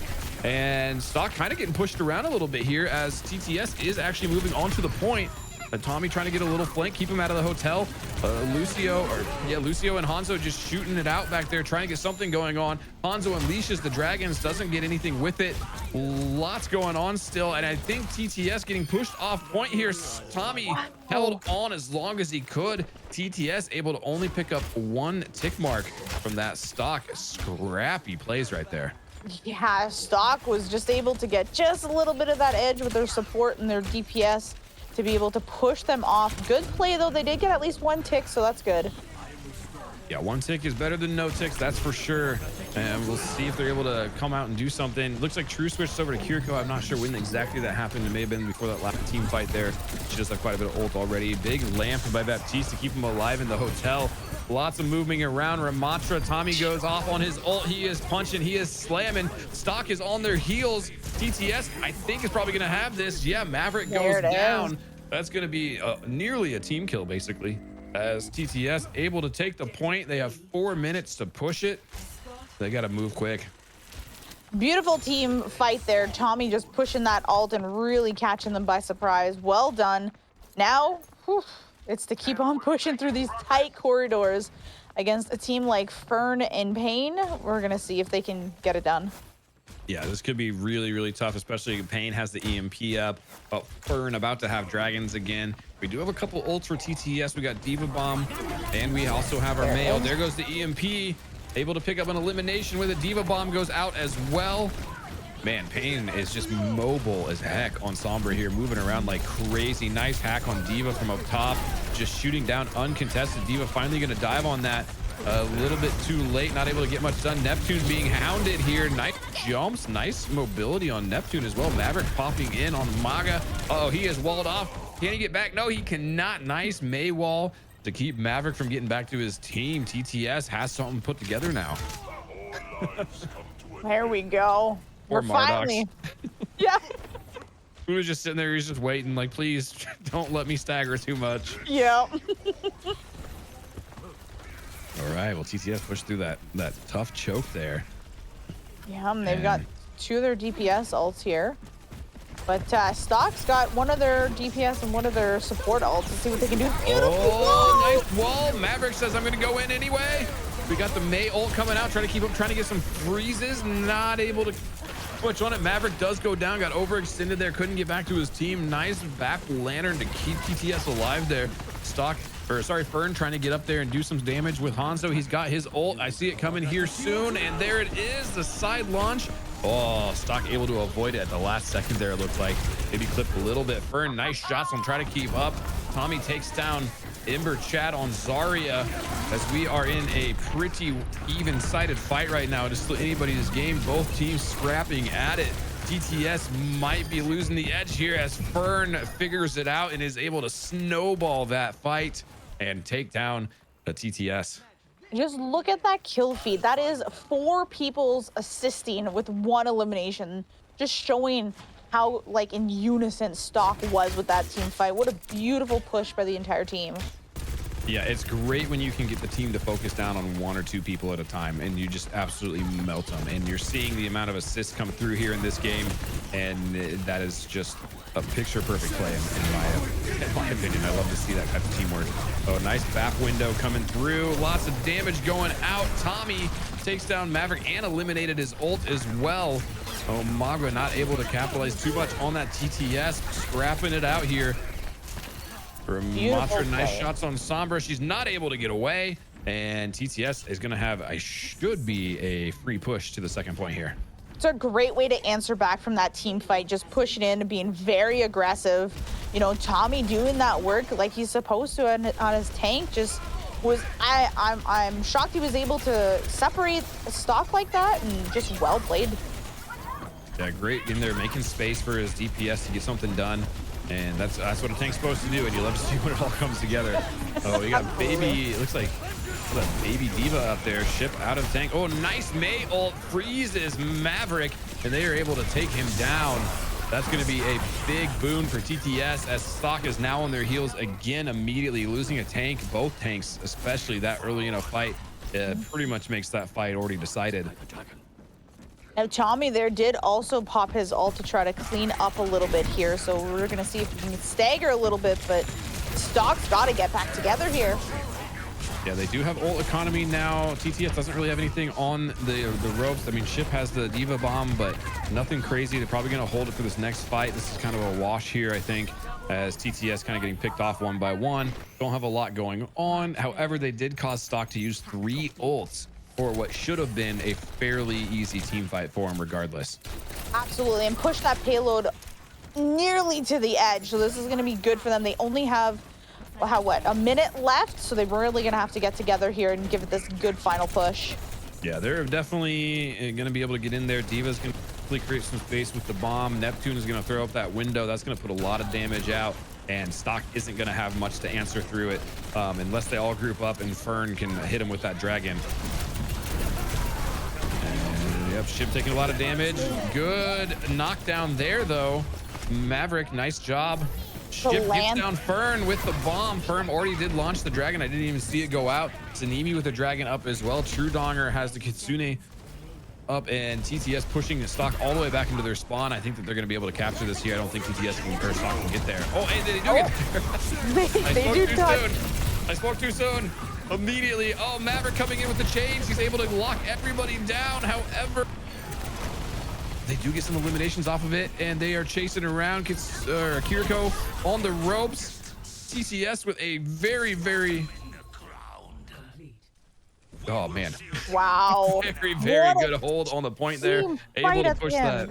Yeah, massive. I wasn't sure how that was going to go. It looked like it was going. It looked like Stock was winning, and then it looked like TTS was winning, and then, I mean, just scrappy fight on both sides there. TTS able to edge it out.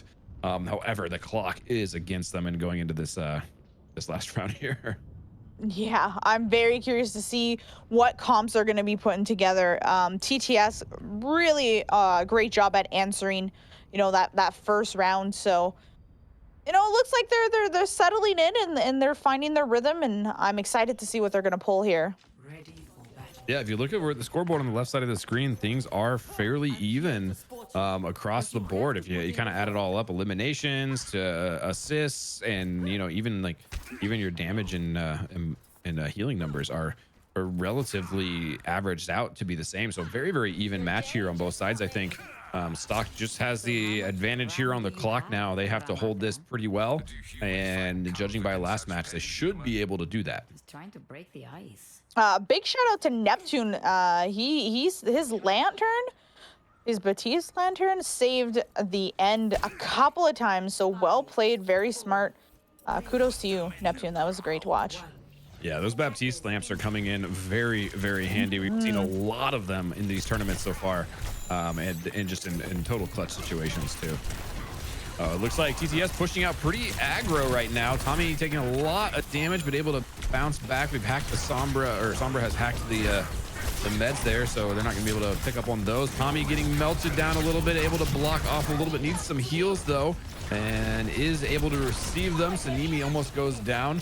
Just a really good death ball fight here.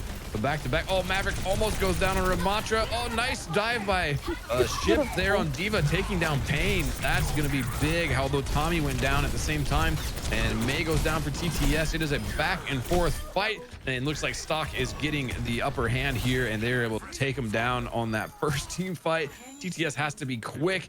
8 seconds counting down for them to get back on there. I don't know if they're going to be able to do it. Tommy needs to get on point to try to force it into overtime, and not able to do it. Big hold by Stock. We just have one more round here. Stock just has to get on the point essentially and get one little tick mark there, and this is going to be a long first point hold. It was such a good attempt. TTS came out, you know, so strong, so aggressively, and Stock didn't panic. And, you know, Maverick kind of just locked it down and held it. So, well done. We'll see if TTS is able to make the changes they need to make to keep Stock at bay for 4.5 minutes here. This is a very, very long first point hold. And Stock really just needs to get on the point and make something happen. And with their aggro kind of approach to how they've done offense so far, they're going to be a big challenge.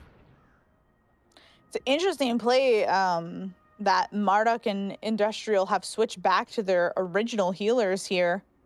Looks like Pain and Fern are going to try to get a quick pick here.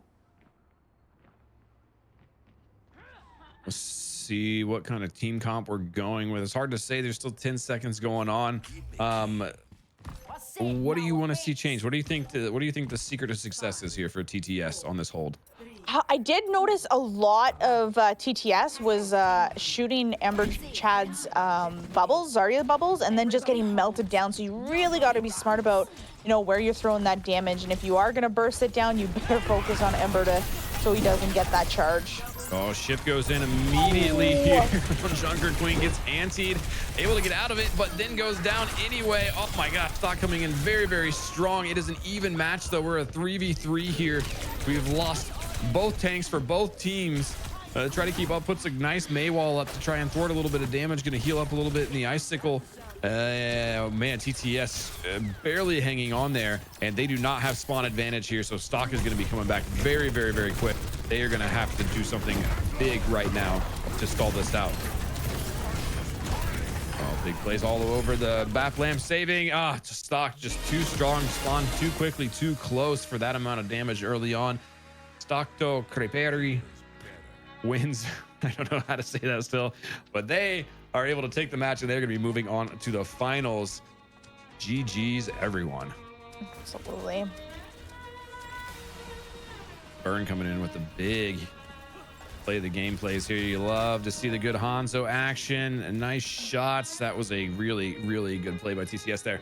But fantastic, guys. Way to go. We are going to be moving on to the finals here in just a second. And so that is, you know, the semifinals coming to a close. Our teams are going to be taking a short break to strategize, and we will move into the Dragonblade Arena League 6v6 edition finals here very shortly, guys. Lumi, we've had some amazing gameplay tonight. What do you think is going to happen in our final matchup? Honestly, I'm so torn because Pegasus has shown that, you know, they're solid in their team comp, but Stock has just shown us that they're able to adapt, switch it up, and do what they need to get done. So I'm very excited to see which team is going to take the top, because I really don't know. For you guys watching at home, there's going to be a poll up. Let us know who you think you are going to win. Slevin, it looks like we've got some new members joining us in chat here tonight. Would you mind giving them a quick rundown on what the Dragonblade Arena League 6v6 edition is before we launch into the finals? Yeah, absolutely. So for those of you joining us during our break, welcome to the Dragonblade Arena League 6v6 edition. My name is Slevin. I'm your play-by-play caster this evening, and in the booth today with me is my co-caster and game analyst, Luminestra. Before we get back into the action, I do want to take a quick second to thank our producer, Dr. Soup 143, for running this event and doing all the behind-the-scenes work as well. So be sure to show him some support and check him out in the panels down below. For this event, KTN is contributing $300 to the Dragonblade Arena League cash prize pool tonight. I want to thank our cash prize pool sponsors for making our cash prize a total of $300. That's KTN. So kudos to KTN for ponying up that cash, and that is what everybody's fighting for.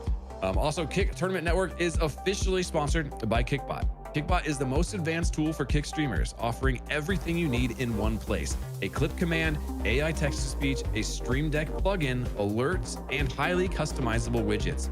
Get started for free at kickbot.app or enjoy your first month of premium for only $1 with promo code KTN. If you're a creator or business looking to advertise on KTN, head over to our website in the panels below. Scroll to the bottom of the homepage and complete our sponsorship application to claim some advertising space during our tournaments. Now, the victorious team stands to claim our total prize, and it will be divided equally amongst the members of the winning team, ensuring each competitor reaps the rewards of their hard-fought victory tonight. I'd like to take a second and thank our incredible staff here at KTN as well. These tournaments would not be possible without you. So thank you guys all so much for your hard work, and to everyone in chat, please show our staff, team, ambassadors, and KTN partners some support also down in the panels below. Furthermore, to anyone interested in competing in future tournaments or leagues, head over to our website, kicktournamentnetwork.com, where you can find all of our socials, the event scoreboard, KTN merch, and upcoming tournaments. I do want to remind everybody that anybody of any skill level can participate in these tournaments. You do not have to have a certain KD. You do not have to be a certain rank. Anybody that wants to play is welcome to join. And we always have a prize, whether that is a cash prize, a merch prize, or a combo of both. You will always be fighting for something. So sign up there, go to the website. If you see a tournament you're interested in, put a team together. We'd love to see you come compete. Lumi, can you go over the scoring a little bit for us? Absolutely. So again, scoring in the Dragonblade Arena League is based on an integrated system of game modes of Control, Hybrid, and Push. Teams earn points through a match format where they compete in a series of 3 maps. Each map win contributes to the team's overall score. A team must score 2 points in order to be declared the winner of that matchup. While we give our competitors time to prepare for the next round, we're going to go ahead and take a little break. So don't go anywhere. The Kick Tournament Network will be right back.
South Pacific disaster shows little sign of improvement, and the scale of the humanitarian crisis has The been Horizon Islands were one of the nation's worst hit by the disaster. exacerbated by a marked rise in criminality.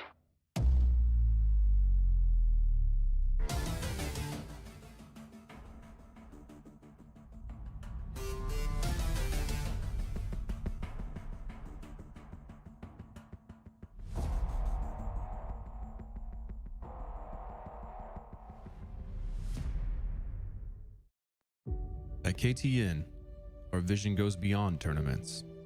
It's about creating immersive, unforgettable moments. He's coming up, he's coming up, he's going for it. He lays out the shatter, he's able to pick up a couple. So, we launched on Kick, found top-tier competitors, and made valuable memories along the way. Both teams are having a torb off. Who's gonna win? Oh my goodness. We created an innovative website that streamlines tournament administration and created a platform that elevates community-run events. With the help of the community, we grew this organization into something we can be proud of and can be recognized by every platform as the best community tournament network. Tournaments are a unique experience filled with stress, conflict, and above all, excitement. So we at KTN created the next stage of community tournaments, a place where anyone can participate, where we feature the best of our competitors, and through events designed to show off your skills in a PvP environment.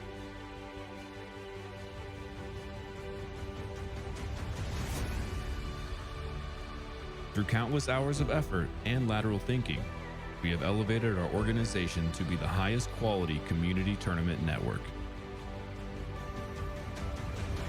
We took a bit of time, but we ironed out all the kinks and refined this into the well-produced experience that it is now.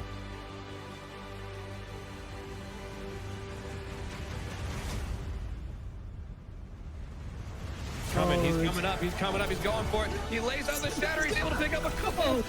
Double fire strike, picks up 3 eliminations by himself, essentially.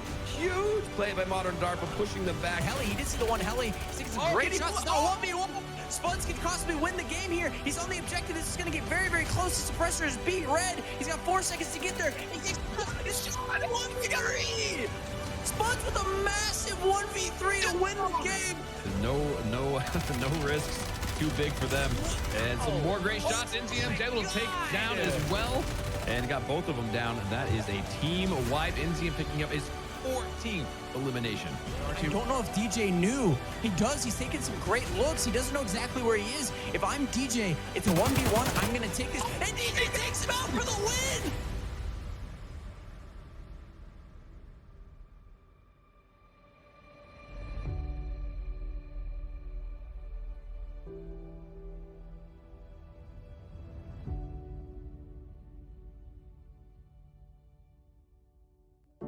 Which one's your favorite? Mine's Tracer. She's like, she is enough, the cavalry's here. Before me, I see the future.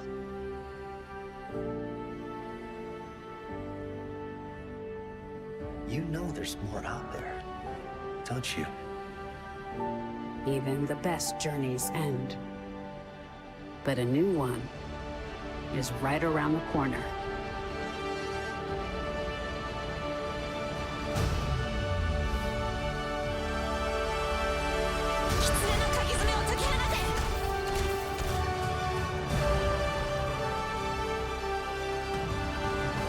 He's coming up. He lays out the shatter. He's able to pick up a couple. Picks up 3 eliminations by himself, essentially. You got a high noon coming out of Blitz. Oh, able to pick up Sight on. That's a huge pick for them.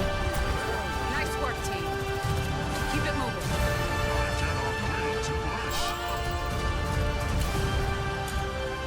Justice reigns from above. Show me what it's got. When we open with it.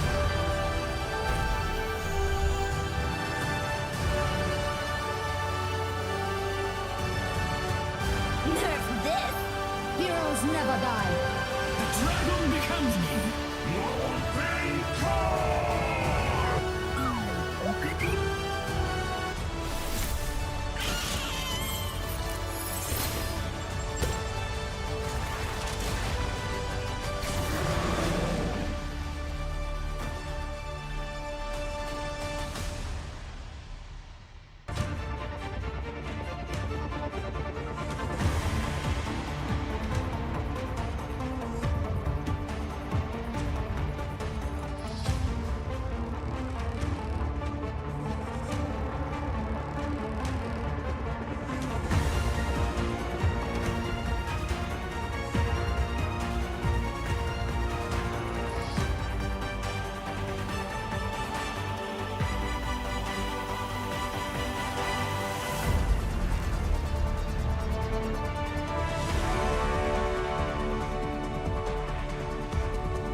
Dragonblade Arena League 6v6 edition. It's finals time, everyone. We're coming to you live exclusively on kick.com. The viewers are hyped, the players are ready, and now they play for it all.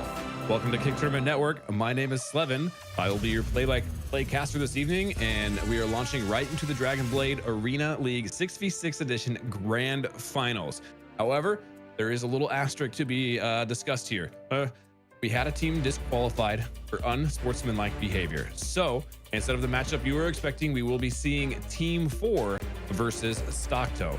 Guys, we try to run a very clean league here. Please make sure that if you're participating in our tournaments that you abide by all the rules, especially after you have been giving a warning already. So we do not start that, and we will DQ you. So the finals are coming up here very, very soon. Lumi, what are you looking forward to? We've got an unexpected matchup here. How do you think it's going to go down? You know, I'm excited for this. We have two teams that are very dynamic, and I'm excited to see how they're going to work with each other and against each other to really switch up their roles and not be so rigid in their play style. So I'm very excited. Team 4, welcome back. Congratulations on making it to the finals. Yeah, we get the return of Benji the Doomfist. We got Cranial going with the Hog. Night Dog back on Genji. Swam's gonna pick up the Hanzo. Milkshake and Water Diablo on Kiriko and Lucio here. We're getting right into the action here on Lijiang Tower Point 1. And we're gonna see, we haven't seen these two comps really go against each other yet, and they are a little bit different. So we'll see how these teams can match up, and this should be an interesting fight, I think. And it looks like Team 4 going to take early point here, try to fight on the point, and Maverick going to do that Zarya Bubble Maverick combo where he runs in and slams. They have practiced that thing to death, it seems like. And Ember able to take down Water Diablo. Fern hits a nice shot on Genji. Maverick able to take down Roadhog there, and then Benji follows as well. Stockto winning that first team fight. Team 4 going to regroup and see if they can answer. Just a good push by Stock, you know, really playing well together. I just love to see the way that Fern just finds the heads out of nowhere. Yeah, Fern has a great accuracy on that hit scan, especially. We got Maverick diving in there immediate. Benji goes down, unlucky already for Team 4. Stockto holding this pretty strong. Maverick with Zarya, man, that it makes him almost invincible as he just pushes in there. Now, Ember just fully charged right now, absolutely melting people. Stockto's going to pull back out of spawn a little bit, give Team 4 a little breathing room. Man, that is going to be a tough fight. Looks like we are going to get a little change, though, as Cranial is going to hop over to Maga, and Knighted going to jump onto Bastion. Maybe try to take down those Zarya bubbles and melt Ember a little bit quicker here.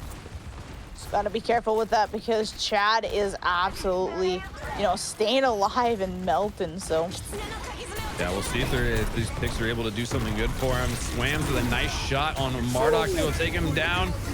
Nighted Dog does go down to Maverick. We're at a 5v5 right now as we are a little scattered. Got a lot of little 1v1, 2v1 fights going on. Nice shots by Payne there to take down Lucio after picking up another elimination. And they're going to hop back over to point because it is being backcapped a little bit. And... let's see who's on point. Yeah, Fern coming in. Nice shots onto a Night Dog and follows it up a little bit. Marduk's taking down Milkshake. Stockto just hitting all the shots that they need to hit. This is making this really, really tough for Team 4, and they only have 5% left. Marduk getting a double elimination here. Fern did unfortunately get his ult taken away from him, but he's already charging right back up. Here's that was it. They didn't get on point. That is it. Stockto came out swinging, trying to establish dominance in this finals match here. And Team 4 not able to respond quick enough, but they also did sit out a couple rounds, so maybe now they're warmed up and ready to go into round 2. How do you compete against this team? StocktoCrêperie is just absolutely dominating here. Yeah, this is a different comp than what Team 4 played against earlier. There's a lot of difference going on, you know, and the DPS on Stockto are just hitting all their shots. So it is going to be a uphill battle for Team 4, but now they've had a taste. Maybe they can make the adaptations they need to get something going here. So Cranial does swap to the shield tank here. Yeah, swaps over to the shield tank, which we haven't seen. I don't think Cranial play on a shield tank so far tonight. And we did get Payne swap over. No, it was on Tracer last time as well. Never mind. Oh, I thought we had a swap there, but Cranial almost goes off the edge, but able to get in there. And Industrial and Mardox holding it together. We had a little Lucio to Lucio action there as Industrial booped Diablo off. And man, Stockton coming out swinging again on this second point. I think Industrial just got 4 on his own. Well done. Great Lucio plays. You love to see it. You love to see a nice aggressive Lucio, you know? Swapping back and forth between heals and speed. Lots going on here. No real ults on either side yet. We're just poking right now, trying to establish dominance on this bridge. See who's going to make the first mistake and let that snowball happen. We got Stock that was able to cap the point. It's slowly ticking up. We got Team 4's got to... Oh! Get something done, but Payne goes down. Oh no, Payne got the elimination. Yeah, Stockto just snowballing on there. They all just dove at the same time and able to just pick them off one by one, picking up a nice team kill there. Ooh, Benji hopping out maybe a little early there. Oh, they got the Discord orbs up and running though. Water Diablo switching over to Zenyatta, trying to give them a little bit of more damage, I think, and weaken those tanks a little bit because they have been basically invulnerable so far. Stock just doing a great job holding this. Oh, Maverick. Just knowing that his support has him. Fern coming in with the blade. Picks up a couple eliminations. Man, Team 4 not getting any room to breathe here. Stockto just keeping that pressure on and keeping that pressure on really, really strongly. They know it's the finals, and Stock is not going to let them have any inch. They're going to have to earn this. Yeah, they're gonna have to earn every single percent that they get on this thing. Nice shots there by Fern on Genji. Man, this guy doesn't miss no matter who he's playing. And Night Dog goes down. Maverick coming in there on Maga, man. That's just a force to be reckoned with. Cranial gets separated out and gets pushed down. And I think the biggest thing here is Stockto is just their focus firing so well. And Team 4 just struggling to cope with that. There goes Maverick. Fern just really, decimating these backlines. When Maverick goes in, Fern goes in, and that's just a dynamic duo that's so hard to beat.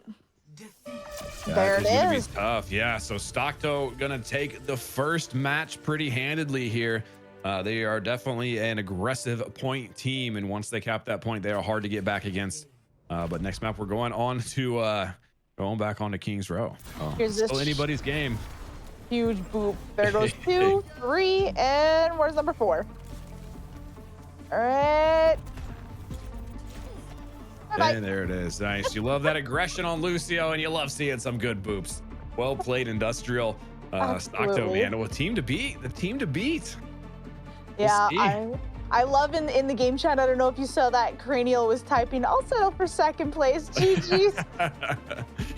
They still got a chance. They still got 2 maps if they want them. They just got to get out there and make something happen. And Stockto right now they are playing at the top of their game. I think they are synergizing. You can see when somebody overextends or tries to dive the back line or push past the tanks on Stockto, that everybody turns around and focuses that person that has now isolated themselves, and that doesn't always happen. And that's what makes things like a Doomfist that gets on your back line incredibly annoying if the team will not turn around and deal with it. But Stockto is communicating that, and as soon as somebody is attacking the back line, that person is being focus fired and drowned out immediately. Absolutely. It's not looking like we're going to get very many changes here from the teams, so... Oh, well, Swarm's going to go on a little torb. Okay, interesting. Cranial, we've seen him play really well on Orisa, so I'm excited to see his Orisa gameplay here. Yeah, see if he sticks with it. We still got 10 seconds on character selection, and that could just be bouncing around a little bit, but we'll see. We haven't seen a Life Weaver at all this tournament. I don't think he's going to stick with that. I think he's just going to use it to boost, but... oh, maybe he is. Oh my goodness. Maybe. We're getting something different here, and Payne gonna stick on the Widow. It looks like. Nope, I'm gonna go back and switch to Tracer.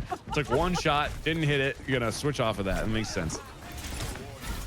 All right, we're picking battle around with the hotel here, and man, Stockto just pushing aggressively through the gates there. Team 4 not doing much to hold them back, although nice kind of recoil there, able to take down Maverick and Mardox on Stockto, which is big. Fern goes down, Ember goes down. This is a nice recoil by Team 4 to really push them back. Nice Orisa spear there at the end. Cranial, man. You keep playing that Arisa. You're doing amazing with her. Yeah, this might be the key they were looking for. Too early to call it, but we'll see. Maverick switching off of Maga and jumping onto a Ramatra. Interesting. We haven't seen him really play anything besides Maga, I don't think. But the shield, he's pushing. There's not really getting answered. Lots of damage coming to Team 4, but not a lot of damage going out against Stockto as they are being kind of routed off point here. Cranial has an ult that looks like he's pushing in to use it. He does use it. I think he held it just a little bit too long. I don't know that any damage got really done there, and he pays the price for it. Benji went down as well. Swams is down. Stockto has this point, I think, pretty much on lock here.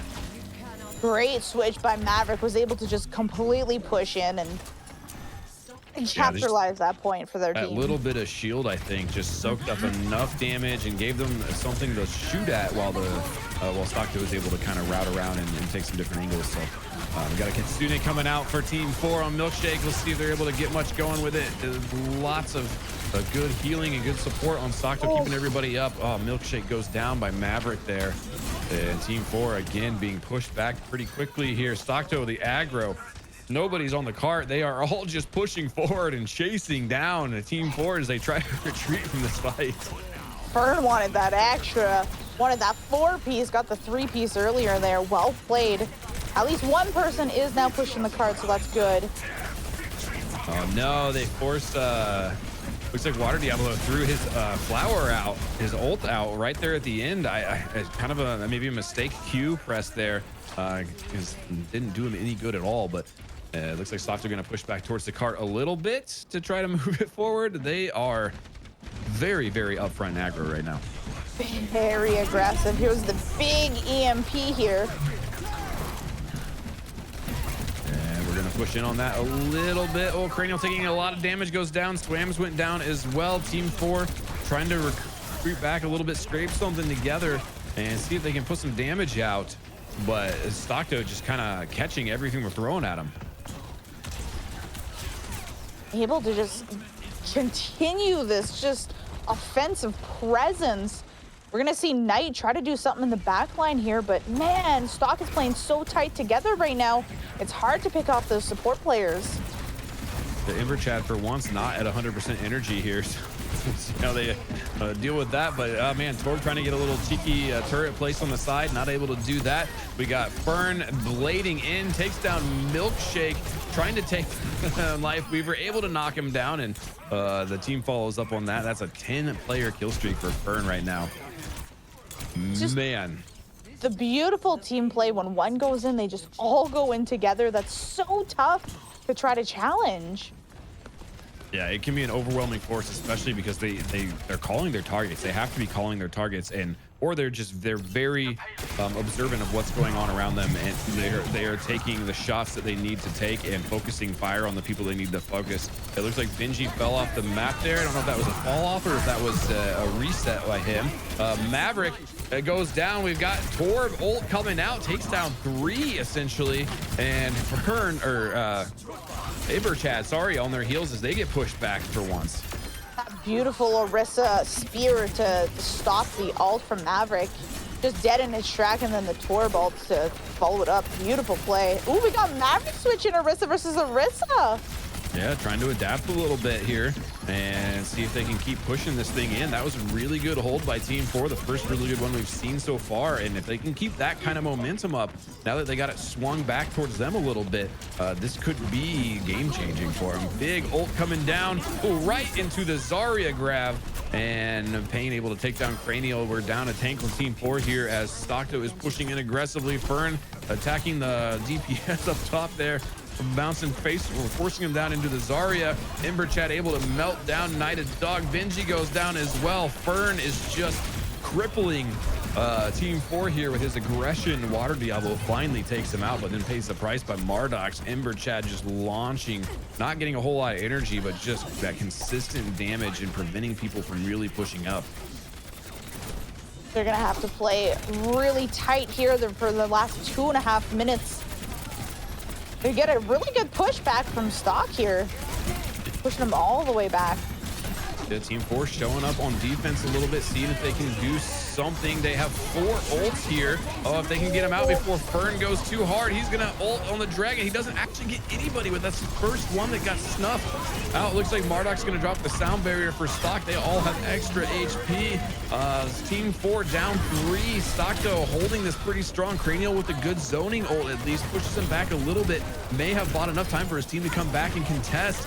Payne coming in with those sweet hacks, not letting Doomfist or Benji do anything out here. He's got to hide and come back, and man, Payne and Industrial just going ham on the cart right now. It is anybody's game still. This is a scrappy fight here with those short spawns for Team 4. They have really kind of held their own, but I think this might be it. Swam's trying to stall on point as Soldier, not able to do too much there. Benji comes back. It's just a stagger fest right now. Stockto finally makes that final push in with 1:37 to spare. Wow. Score 0-3. That team play right at the end with Fern and I think Industrial on that Moira, they were able to hold that point. The teams were swapping to, you know, get back quick enough, and well done. They were able to hold on to it. Team 4 just wasn't able to, you know, edge that out. But you know what? Let's go back to the drawing board, Team 4. You guys did extremely well when you had to push this, so be aggressive like you guys were and just get it done. Yeah, exactly. We did have a poll go up asking if Benji on Doomfist would fall off the map, and he did fall off the map. We had 100% people voting yes, he would, and he lived up to it. I don't know if you saw the poll and was like, okay, you know, maybe he gave it to you. I'm not sure why he fell off. I don't know if it was in an attack or if it was a reset, like I mentioned earlier. But whoever voted yes, congratulations, you have won that poll. Let's see what we've got going on. It looks like maybe a little bit of a different team comp here for Stockto. Still, no, they're actually pushing out the point. So we got Ember Chad gonna drop off Zarya and hop on Junker Queen. And it looks like Maverick gonna go Diva as well. So no big shield tank for Stockto. Or no really big absorber, I guess. Diva kind of counts, but it's no Maga, you know what I mean? It's no Maga or no Ramatra. So we'll see how they play with these two different style of tanks, and if that gives Team 4 the edge that they need. Absolutely. Swams is doing everything he possibly can on DPS, just, you know, putting in the work. It's just not seems to be enough. Stock's just there. Nice slam by Benji, takes down Sombra. We've got 2 flanker DPS for Stockto right now. You got Tracer and Sombra. So not a lot of frontline DPS, but a lot of annoyance DPS. And we'll see if they stick. It looks like Payne's actually going to swap over to Pharah here and get some death from above, as Team 4 right now not set up to deal with that really at all. That could be a big change by Stockto here. Way to be the supports on Team 4 for keeping their team alive there. When Cranial did go down, they were able to stay alive. Night Dog chases down Farah. Down Farah as Genji. Huge, and then able to take down Industrial as well. Does go down to Maverick. Fern doing what Fern does. Takes down Milkshake. Maverick hopping on. Takes down Benji, and Fern takes down Cranial as well. Man, Stockto was on the ropes there for a second, and then just able to scrap it together and pull out a win. Great play by Knight for jumping in the air to get that Pharaoh. All right, yeah, here we if go. you don't have a dedicated hit scan, Pharah can be debilitating to play against him.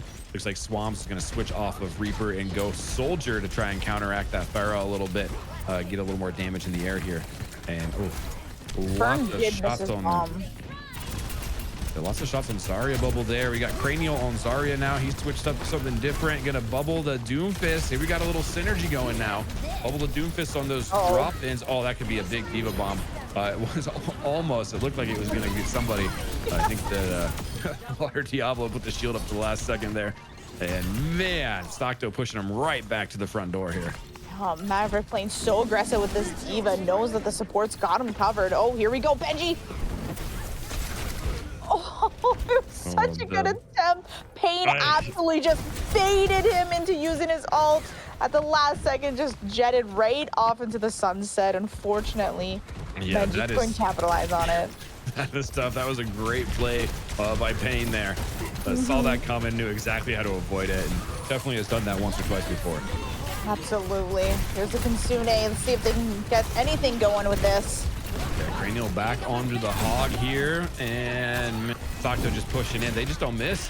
They don't miss. They target really well. They're all shooting for the injured players. You know, they're not just picking their own fights. They're all playing together, and that is very, very difficult to overcome.